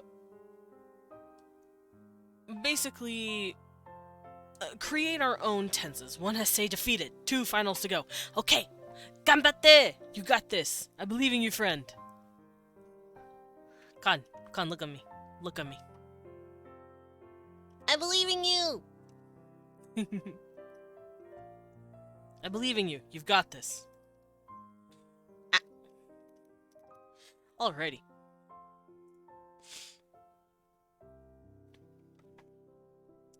So, let's say... Hello, Pats. How is it? How you doing? I'm doing good, by the way. I am playing with some language stuff. We are currently going over verbs. We've covered nouns and we've covered pronouns. And now I'm covering verb tensing, which originally I wanted it to be isolating, but I'm starting to think a bit about my choices here. I might have it... I might have it isolating and agglutinative here and there. Just depends on the words. However, I don't think I want the isolating and the agglutinative verbs to be the same as English. Like, for instance, I walk versus I walked. That is a past tense agglutinative add-on. We add the ed, you glue it to walk, which is where agglutinative comes from, and it makes it a past tense verb. Or if I say I walk or I don't walk, that's a negative. But don't or do not is an isolation. It's a separate word that you plugged in, so it's isolated. I might do things on an opposite scale. If I want to say I don't walk, I might have an attachment at the end. Doing good? Just been busy. That's good. What you been busy with, if you don't mind my asking. Also, do you like my pillows? Don't tell anyone I have. Con doesn't need to know. Even though he was just here. It's my friend, Con. I missed him, so I grabbed his pillow. And it's Wewin. I don't really hang out with Lilin much, and that makes me sad. But I have Wewin now. I want more pillows of my friends. I need so many pillows. Alrighty, so in order to say, now that we have our pronouns as well as nouns, I can use I in a lot of stuff. And I can also come up here on my screen and look at child, prush, fence, stoop, cat, raun, water, kov. I want to say I drink water. So that's going to be my first word. I drink water. There we go. That's going to be the first word we work with. So let's look at verb tenses. Goodness, hiccup. I drink water. Remember, it's going subject, object, verb. So I'm going to go I, water, drink. So I, we have already established that that is graf. Let's say I'm just talking politely. I'm not talking to anyone, really. I'm just talking about myself. Let's say I'm writing about myself in a book. And I want to just denote politeness, sameness. So I say graf, which means I. Graf. Water, which is kov. And then drink. Traktig. I drink water. Grafkov traktig. Grafkov traktig. Oh, jeez. Grafkov traktig. Grafkov traktig. Grafkov traktig. Fun. I just realized I haven't used M once. Or in. What is wrong with me? Give me just a second. Let's see if I can't generate these words just a bit better. Because they are coming out a little too samey. And it's really starting to get on me. So let's plug this all in. So this is going to be my onset. You don't see what I'm doing. I'm doing it on my other monitor. On my onset, N for nucleus and C for coda. So onset, nucleus, coda. There's my onset. I've plugged it in.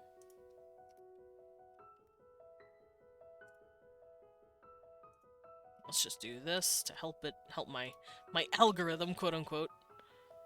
Now let's copy my coda.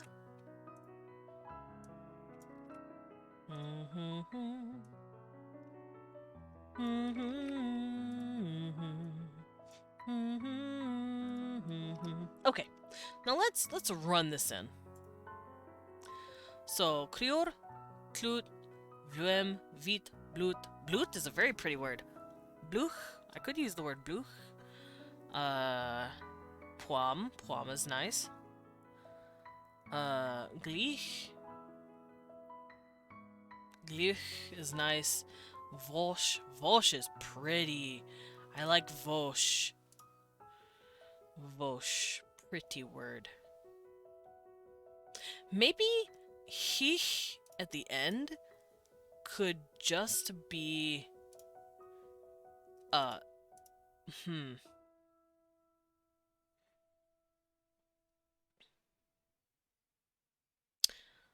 that I'm thinking about it,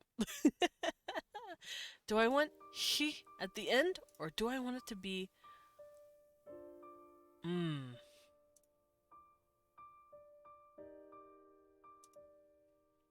Oh no.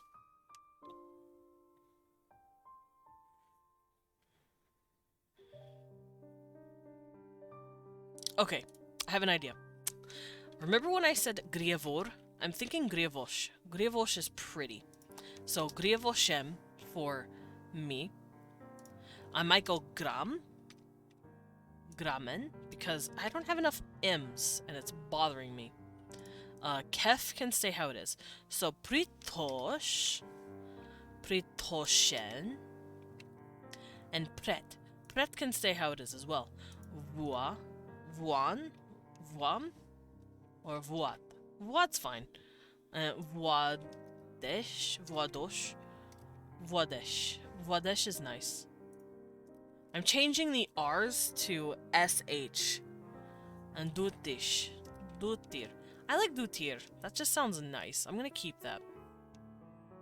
So, jara, chu, dru, and spen. Or should it be mu? I like mu. Nah, dru's fine. But now I'm going to change up these words. Drink, I'm going to make into me, memich, maybe. Memich. Memich sounds nice. Nech, nech. Drish, drik. Vlul, dreif. Cham. Cham is nice.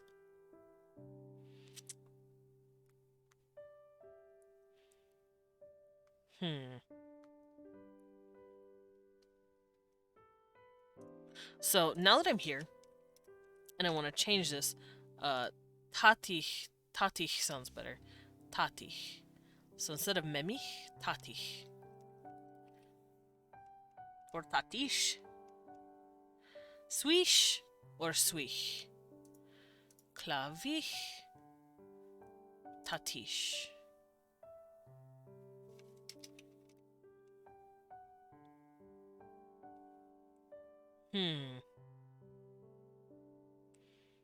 Contemplation.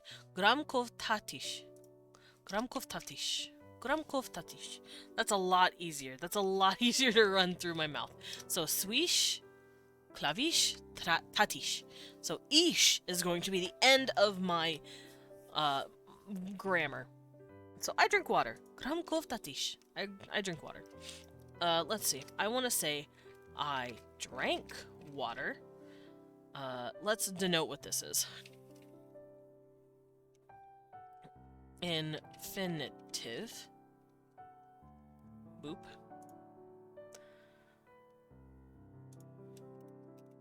Infinitive, I drink water. Past tense, I drank water. How will I denote that? So Gramkov.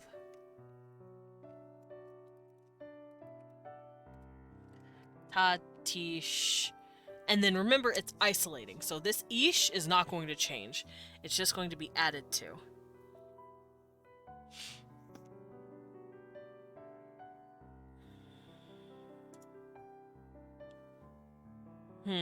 Now what are we going to add? That's the question. Let's generate this again.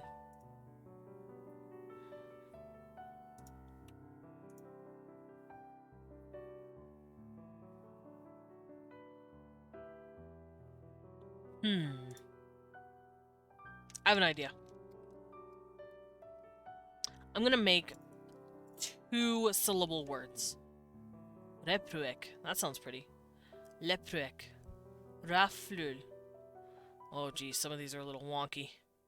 Diuspon. Diuspon sounds pretty. Tweskian. Tweskish. Tweskish sounds pretty. Tweski. Tweskin.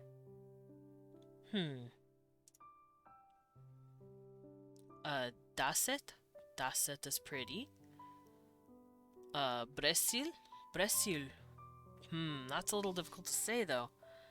Shodrash. Shodrash. Shodrash is pretty as well.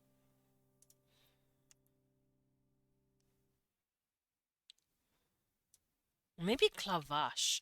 Maybe just the SH denotes that it's a verb, but it doesn't need the E.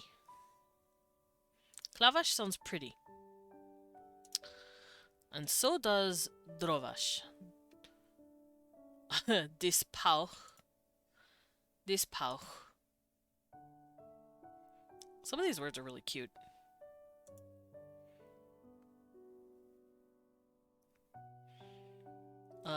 Jaklik.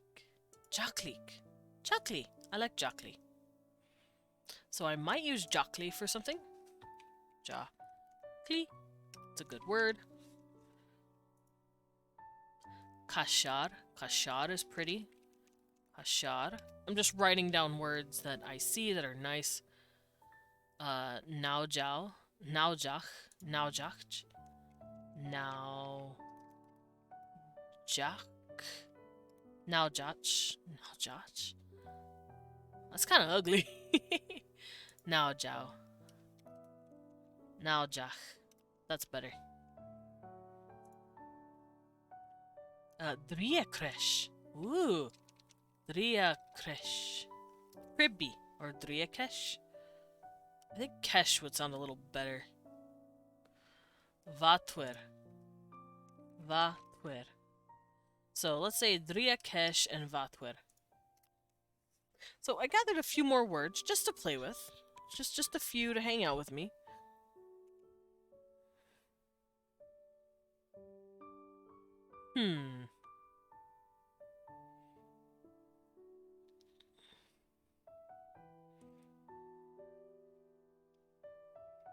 Now the question is, do I have these bend with the gender? Or not the gender, the pronouns. Specifically, whether it's first, second, or third person.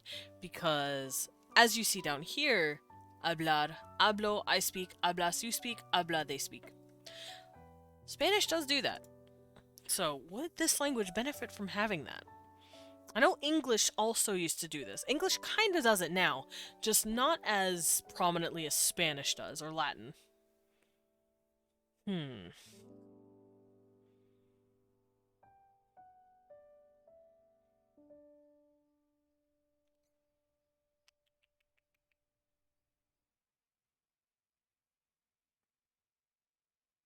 I say no.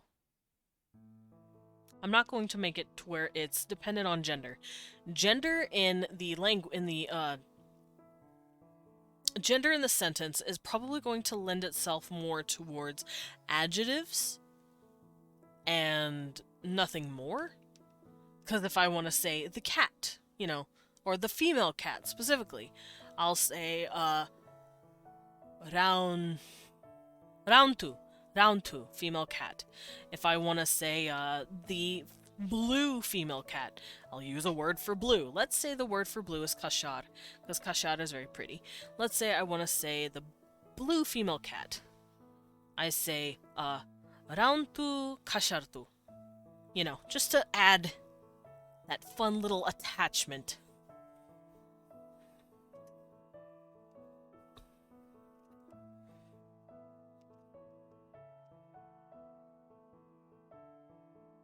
So that's what I'm going to worry about. Well, now kashar probably means blue. Good for me. Good for her. So we're not going to worry about that. We're just going to worry about past, present, future. So, infinitive, present, I drink water. It's the same thing. Bram, Kov, Tatish. And I will be changing these, because Tatish is the infinitive version. Present tense is going to have something else. Now what is that something else going to be? Tatish. Tatish. Something that works with shish.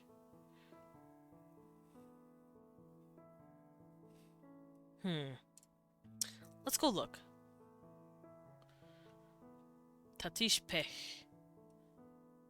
Tatish. Let's go look at awkwards. Let's go see what they have.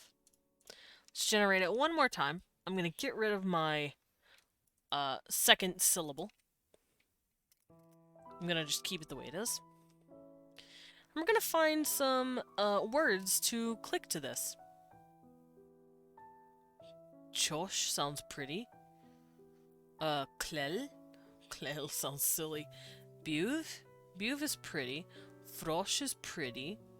Frosh is pretty, actually. Shiok is also pretty. Let's go here. Frosh and Shiok. Just to keep these written down. I've been meaning to say at some point I'd like to have an in-depth discussion with you about worldbuilding. That'd be pretty interesting. Although I am curious about what kind of discussions there would be. Maybe once I'm finished with this, while I'm waiting for people, because, fun fact, once I'm completely done with this language, which should be about next week, I'm going to put out a thing like, hey guys, if you want to join me for world building, and you want me to help you write aspects of your own race, tell me and I'll add you to my segment. Let me know how many weeks you can be available, and if you can join me at such and such time. That would be really fucking fun! So I'm probably going to do that. I'm probably going to put out a little thing, have a little form for people to fill out to let me know a bit about their race and how fleshed out they think it is. And maybe next week or the week after, if I'm still waiting on people to fill out the forms and pick someone, I could have a world building discussion, like a Q&A. Give me questions about world building and I could answer them as best to my ability. I am by no means an expert. But yeah, I could do that, Pats. I could have in-depth discussion with people here. You guys could ask me questions in chat, and I could also have a bunch of questions pulled up from Twitter as well. So I might just do that.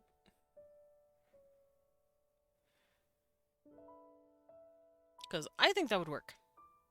And if you want to have an in-depth discussion with me about world building, you could join me one week if you would like to. I think that'd be pretty fun.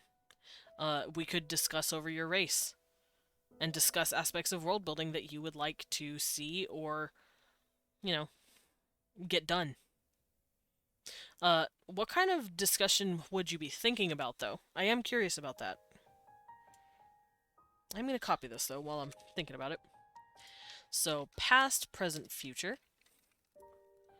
I will drink water. As you can see, we don't change our words. Drink, drank, will drink. Future tense will always be isolating. For some weird reason. Because we are dinguses. Alright, I'm gonna scoot this up a bit so it matches with what I'm gonna be doing. Because now that we have all of that stuff down, we can start to fill it out. So if I want to say I drink water, I just want to say, hey, I drink water. Like, I just do it. Do I know when or where or why or how? No, I just do it. Am I denoting that I'm currently drinking water or that I do it in the present tense? No, I'm just drinking water.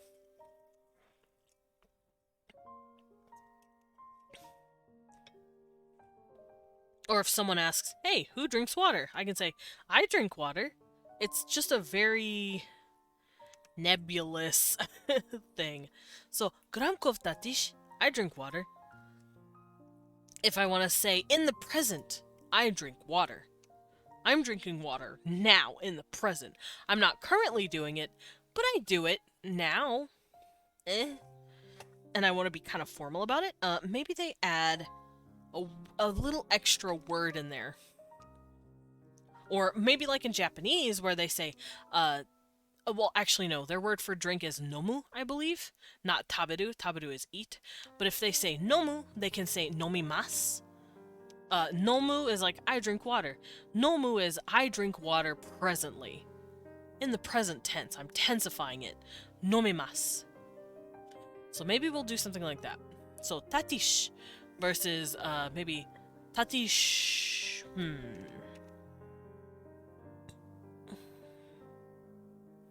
What works with sh? I know it's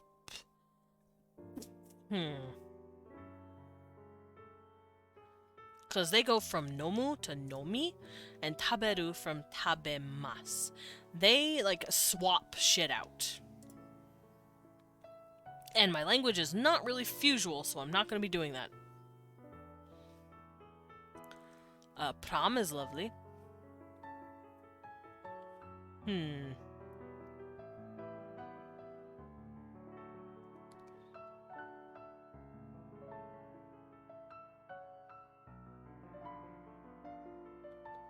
Raup, Pyon. I'm just generating words at the moment. Trying to see what would be good after sh. So what goes after sh usually? Pataka. Yeah, pataka, and that's it. Shla, shla, shfa. That sounds stupid. So pata and ka.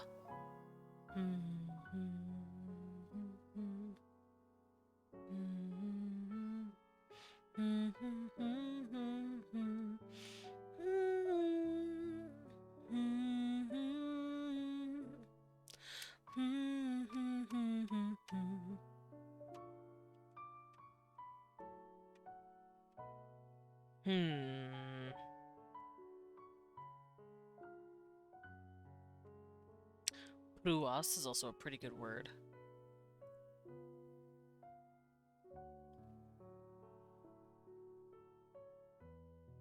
Krush. Krush. Blach. Prep. Kror. Tresh. Twek. Puis. Puis is good. Let's generate more, though. Oh, there's Pruish again. Alright, so Pruish is showing up quite a bit. You know what? I'm gonna say drink is Pruish. Eesh. Just because it keeps showing the fuck up. Kramkov Pruish. Pruish. Pruish. And then Pruish.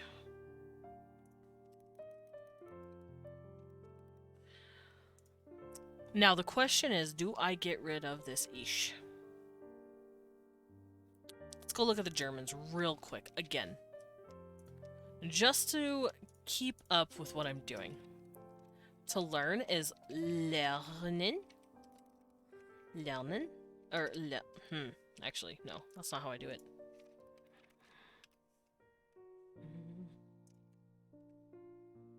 Lerne. Lernen. Yeah, no, I got it right. I just accidentally put the H in there. Because I'm trying to make it sound like lerne. Which means a teacher. Lerne. Lernen. Lernen? Lernen. That's how you say it infinitive. Lerne is ich. So, ich lerne. Ich lerne. Du lernst. And then lernt. That's I learn, you learn, he learns. I do a bit of world building myself, and I thought it'd be interesting to chat about stuff like where characters come from, or like building off of ideas. That'd be pretty interesting.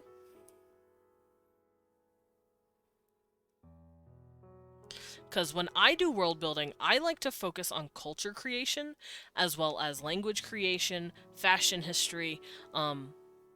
I like to build the foundations of where characters do end up coming from, because I like to world build from the perspective of a DM, and specifically a DM that has a very fleshed out world.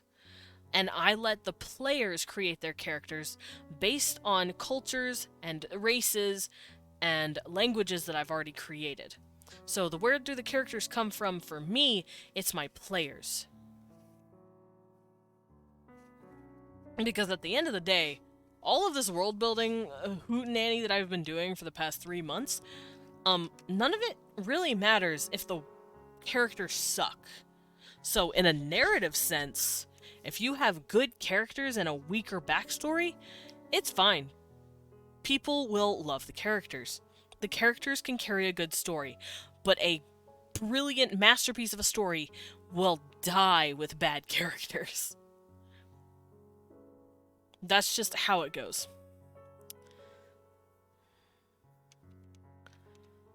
So, to worry about that is a good idea, if you're going for a book story.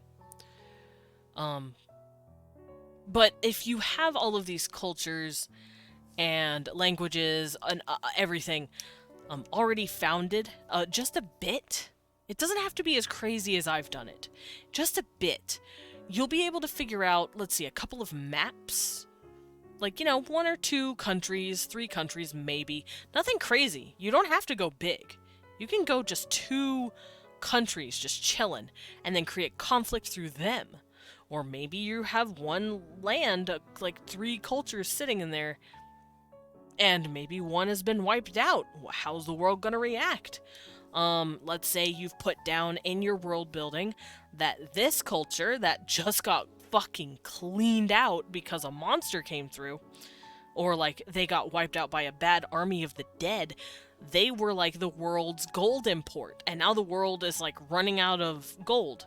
Or maybe they were iron import, and now the world is running out of iron to use for adequate swords, shields, armor, and they need a lot of that because this undead army that just took them out is coming for them.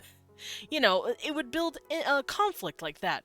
That's how world building can work in terms of figuring out how your story is going to unfold.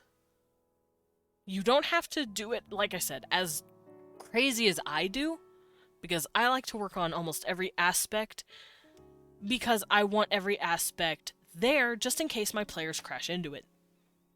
And even then, they're still going to walk directly away from it, and I have to improv anyway. But listen, that's another cup of tea for another time. Um, but yeah, where do characters come from? Maybe there was a character that came from this culture that lost its iron, and lost their lives, and they're like one of the remaining ones, or one of the remaining forge smiths who know how to handle this certain metal. That's how you can figure out where characters come from. At least for me. So, at the end of the day, it is a good idea to have a basis of a culture, just enough so you can flesh out your character, because your character's backstory and where they come from is half their personality. I wouldn't be who I am if I wasn't where I'm from. I didn't hold my ideologies the way I do if I didn't have the culture that I'm in hoisting it up. If that makes sense. Oh, I will be right back. Give me just a moment, everybody. See you in a minute.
Is it weird that I like the tap of my shoes when I walk?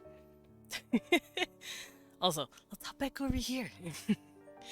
I am back. But yeah, I'm gonna have to think of more words for this. My brain is on the fritz at this point. Oh, let me take off my shoe. Okay. But yeah, I have written down all of the German stuff that I know. I don't know how this German stuff will work in tandem to it, but oh, you know what else I could do? Look at Russian. Because this language does kind of sound like Russian, so why not look at a little bit of how their tenses work? Ah, get out of here. Let's see. I read a book. Я читал книгу. I am terrible at Russian. I'm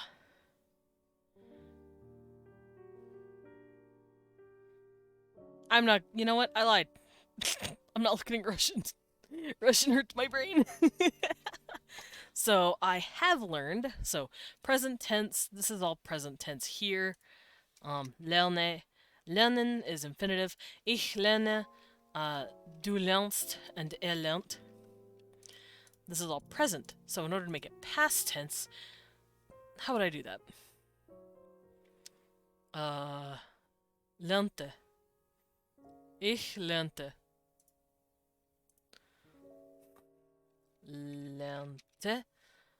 But then what is du lernste? Is it du lernste?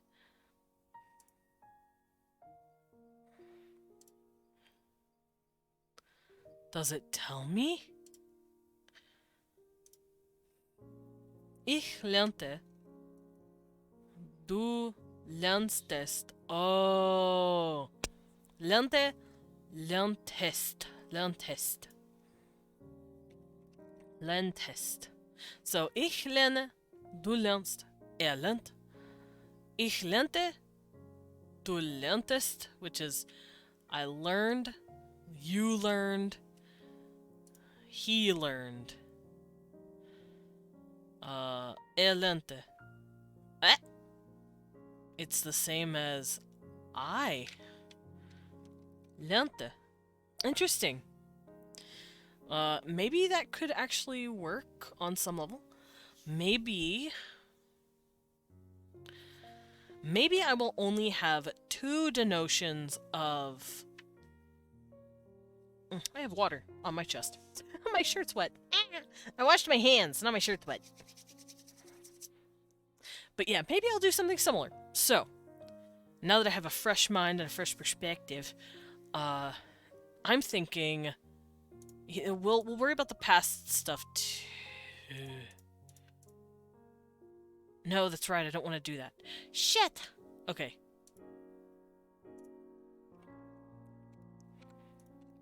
I forgot my own... Hey, get out of here.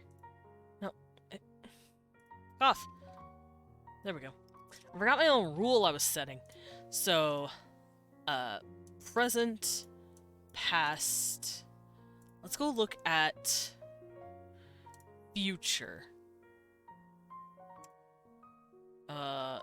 Ich.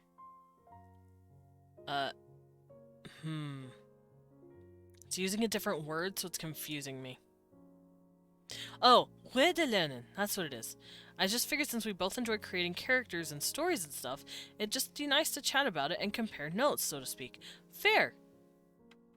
That would be fun. Like I said, I do want to add people into my little segment once in a while if they would like to join.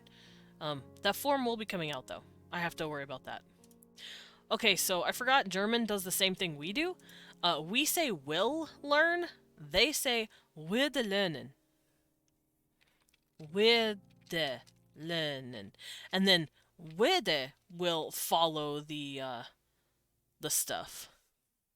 So this would be wirst, I believe. Ich werde lernen. So, werde, wirst. Yeah, I was correct. So, werd. Oh, it's I. Wirst lernen. Wirst. No, why did it change it to wirst? Oh, because that's correct. And then weird. Weird learning. Interesting. So I might do that. Maybe.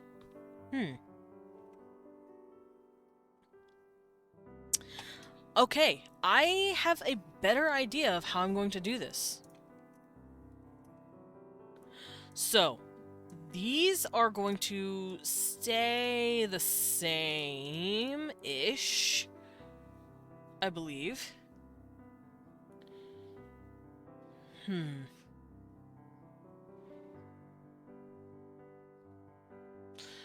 Let's keep sweech as sweech. And then play as maybe klavak. Klavet. Klavet sounds pretty. So, I'm switching these out. For one reason and one reason only. We're gonna have the isolated words become agglutinative. I drink water. Gram kov pruish. I drink water in a present tense. Perhaps it's still gram kov pruish, but maybe it's more formal. So instead of using these words, I want to use. Let's go generate something. Kashare. Kashare is really pretty. Let's use kashare. Because verde is will. And I want to make my own will. Shiok maybe? Shiok. Shiok could work. Or shok. So, pruish shok. Gramkov pruish shok. So I'm saying, prishok. Shok is the word that I'm adding to make it present tense, not popular, but present tense, good. Present tense, formal tense, whatever you want to call it. Past will be... Let's go generate some words. Oh, now I clogged up my words! Let's go generate some more words. Find a couple that sound lovely. Whatever catches my eye. Not. I like not. Shok. Not. Could be past tense. And then future tense. Oh my god, hugging pillows. I am hugging all the pillows. I'm hugging all my friends. They're my pillows. Grove is pretty. Grove is nice. Kloof. Skov. Skov is good, actually. Skov instead of a shok. Pruishkov. Is this Kit? Who I'm holding? This is Con, and this is Weiwin. Here, let me show you in full glory. Con and Weiwin, or Lilin. They're my two homies, and I have their body pillows. So now I'm holding them while I work on my language. Alright, I'll hop back over here in front of my tablet. So these are the words I'm going to be using. Shok, not, and I'm coming up with something now for this. No, I am not using the word vor. Do not generate that. Get that out of here.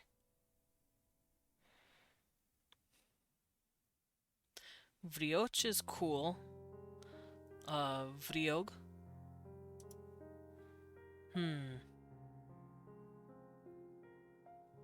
Pruish viog. Viog. Viot? Viot? No. Viode? Viode. Viode? Viode. Shoke nate viode. I think that works.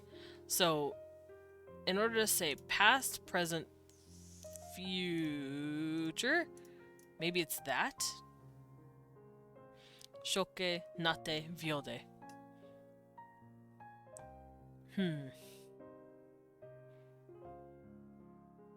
Because we're just following this.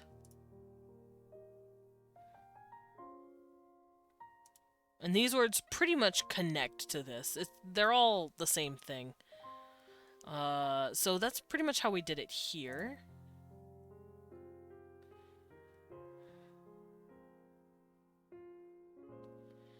Let's see. So you can see here that it is first person, second person, and third person.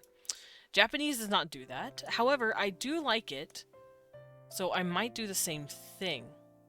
But I might have it to where it's either first person or second person. Third person probably doesn't follow anything.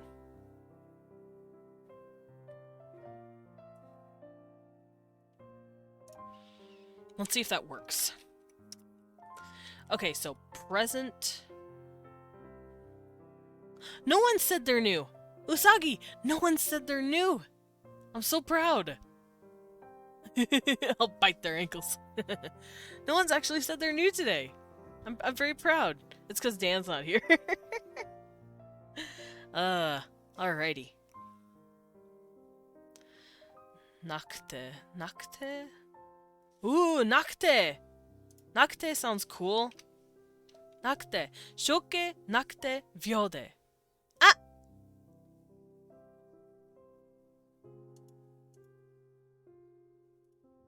Lobo, I was singing your praises.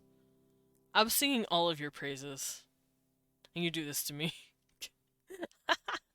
Okay, you know what? Fine. For those of you who do not know me, hello. I am Desmond Dracula, a vampire bat butler, also known as a battler. I go by he, him pronouns, and I like to draw as well as world build on Wednesdays. I also play a variety of games from RPGs to roguelikes. Nyeh! Yeah, brat.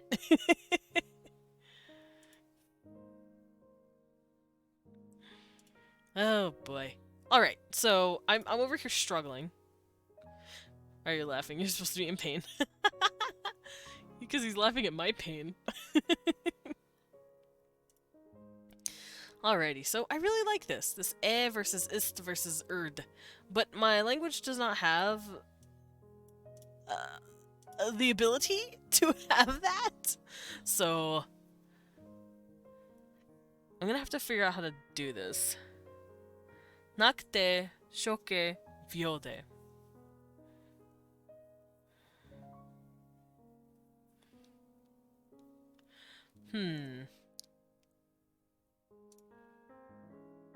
So if I want it to be present tense, present,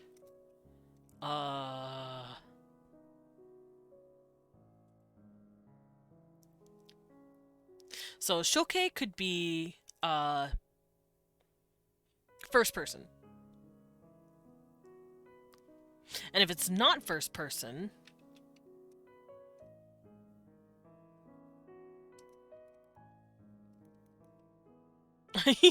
yes, they are body pillows. Hi, K9. How you going?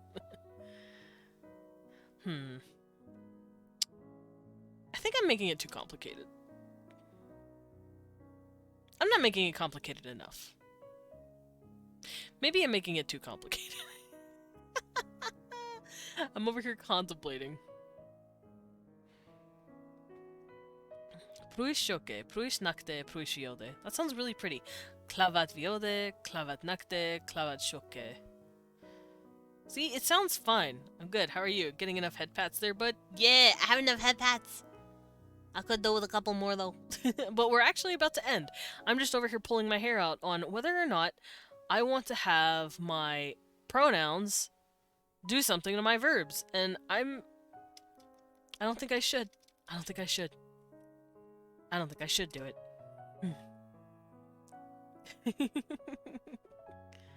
Oh, did you? I'm sorry. Oh, hello there. Jajiro. Hello. Welcome in. Welcome to the Bat Cafe. Have a seat and have a little cup of tea on me. Do you like my body pillows? You came in at a very interesting time. Alrighty. So, I like the word jakli. I'm probably going to use that for something. Shoke nakte vyode. Maybe jakli could be, cause see, I have these es at the end. And I know Spanish, as we've read, hablo, hablas, habla, they remove letters. I speak, I spoke, hablo, hablé. So no, I'm not gonna have it mark personal endings of gender. So sadly, I'm going to have to remove that. Aspect. Perfect versus imperfect, and habitual versus irritative. I'm not gonna worry about that either.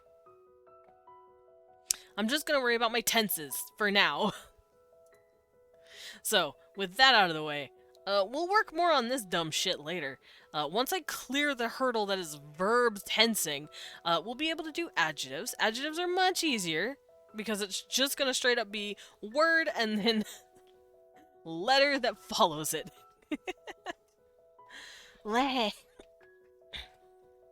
But thank you guys for hanging out with me today and watching me go crazy.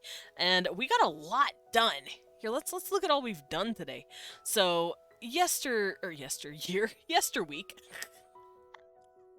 Yeah, last week, we went through and I did the Trakovish phonology. I did the writing system for all of you to see.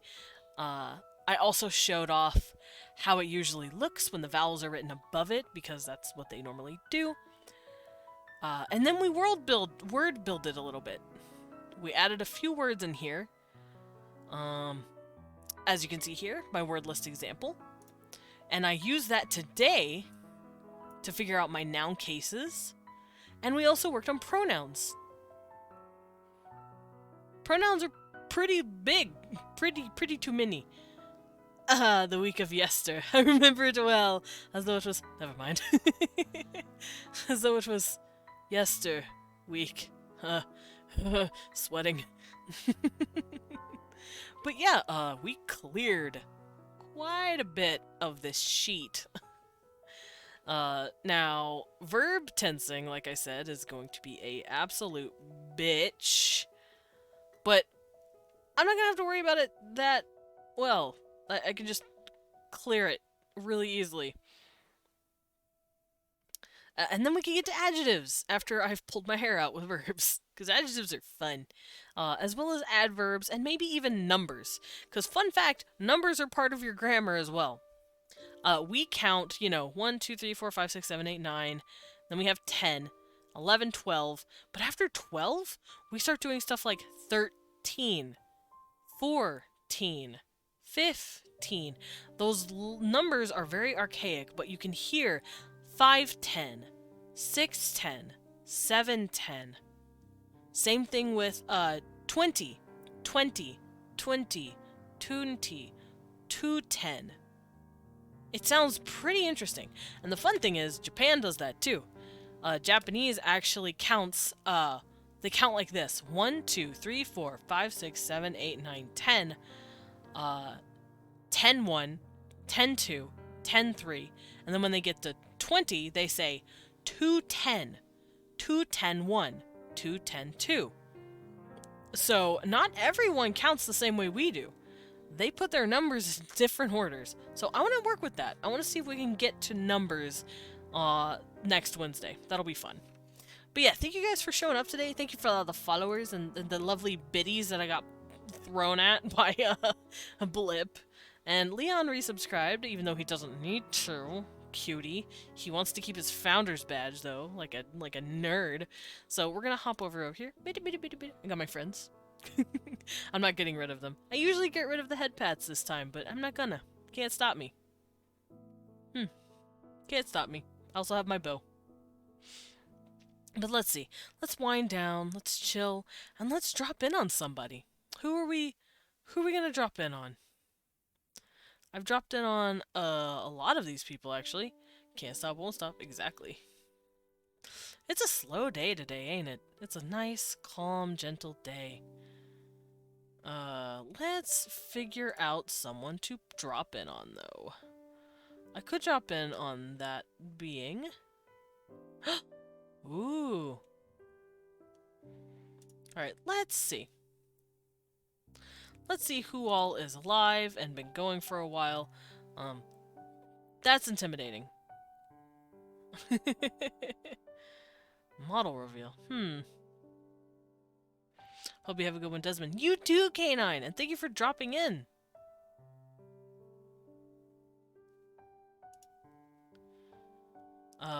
Oh, this guy is also doing stuff. Oh, he's starting soon. Interesting.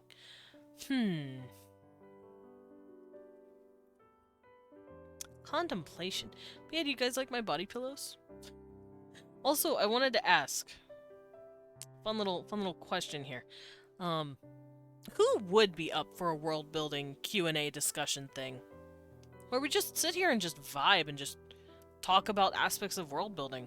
How you guys usually do it, how you think I could do it to make it better. Any questions you have on stuff that you don't know. me. Okay, I could probably do that. Once I'm finished with the language, which, like I said, I should be done, like, next week. Week 2 at most. I could hold a little Q&A.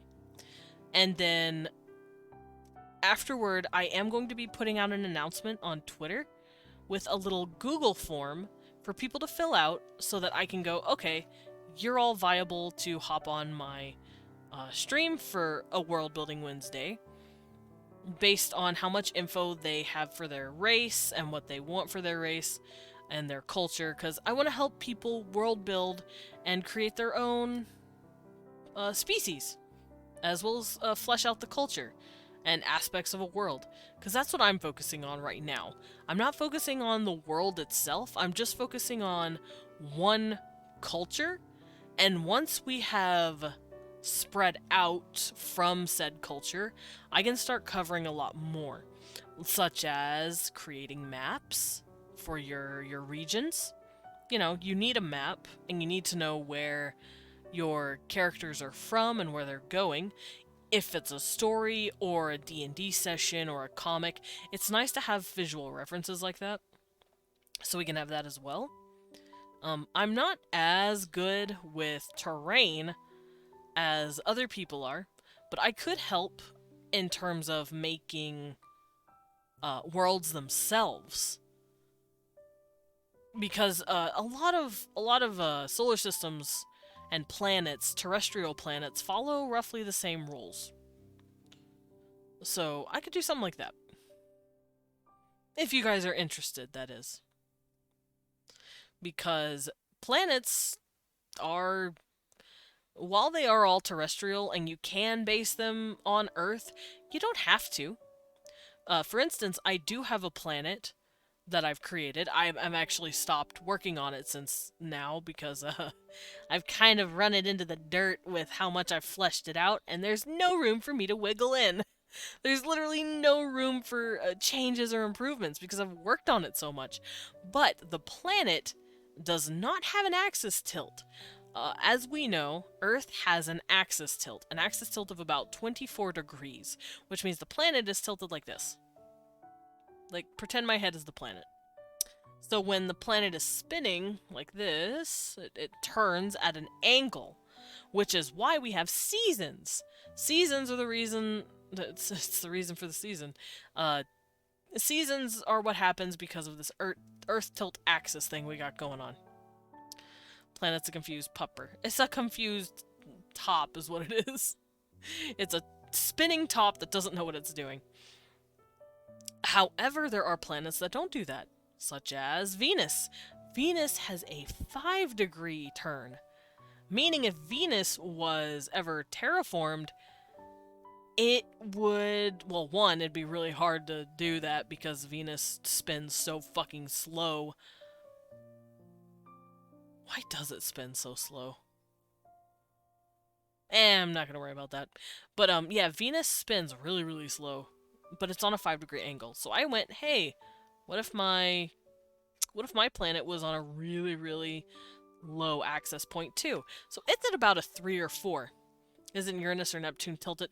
Yeah, there's one. I believe it is Uranus. Uranus is literally tilted on its fucking side and is spinning like a fucking top. It is fast too. But as for my planet, I had it at a 3 to 4 degree tilt similar to Venus, but it's spinning at about the same pace as Earth, a little bit slower, and it's going in the opposite direction of Earth. So their sun actually rises in the west instead of the east. And because of this really, really crazy axis point tilt, it doesn't have seasons. It has like a perpetual, endless garbage desert in the equator, and then a frozen snowball like tundra of bullshit on its poles. However, it has a lovely, always tepid, always beautiful Goldilocks zone in the northern hemisphere and the southern hemisphere, respectively.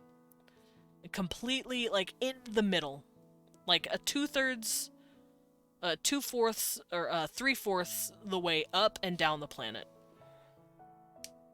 And that is where life has sustained itself.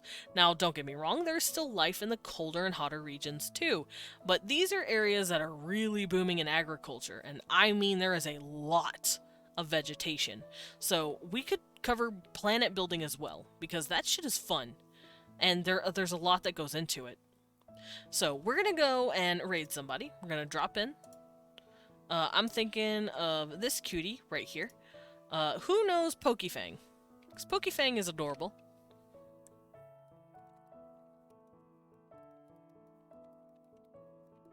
There we go. I got that going on. Looking at this planet from space, it must be super cool. I'd like to have a weird symmetry to it. It would have like a weird symmetry to it. Yeah, it would be really weird. It would be white, snowy white on the top, and then like really, really scorched in the middle, and then beautiful green on either in between those, like a sandwich.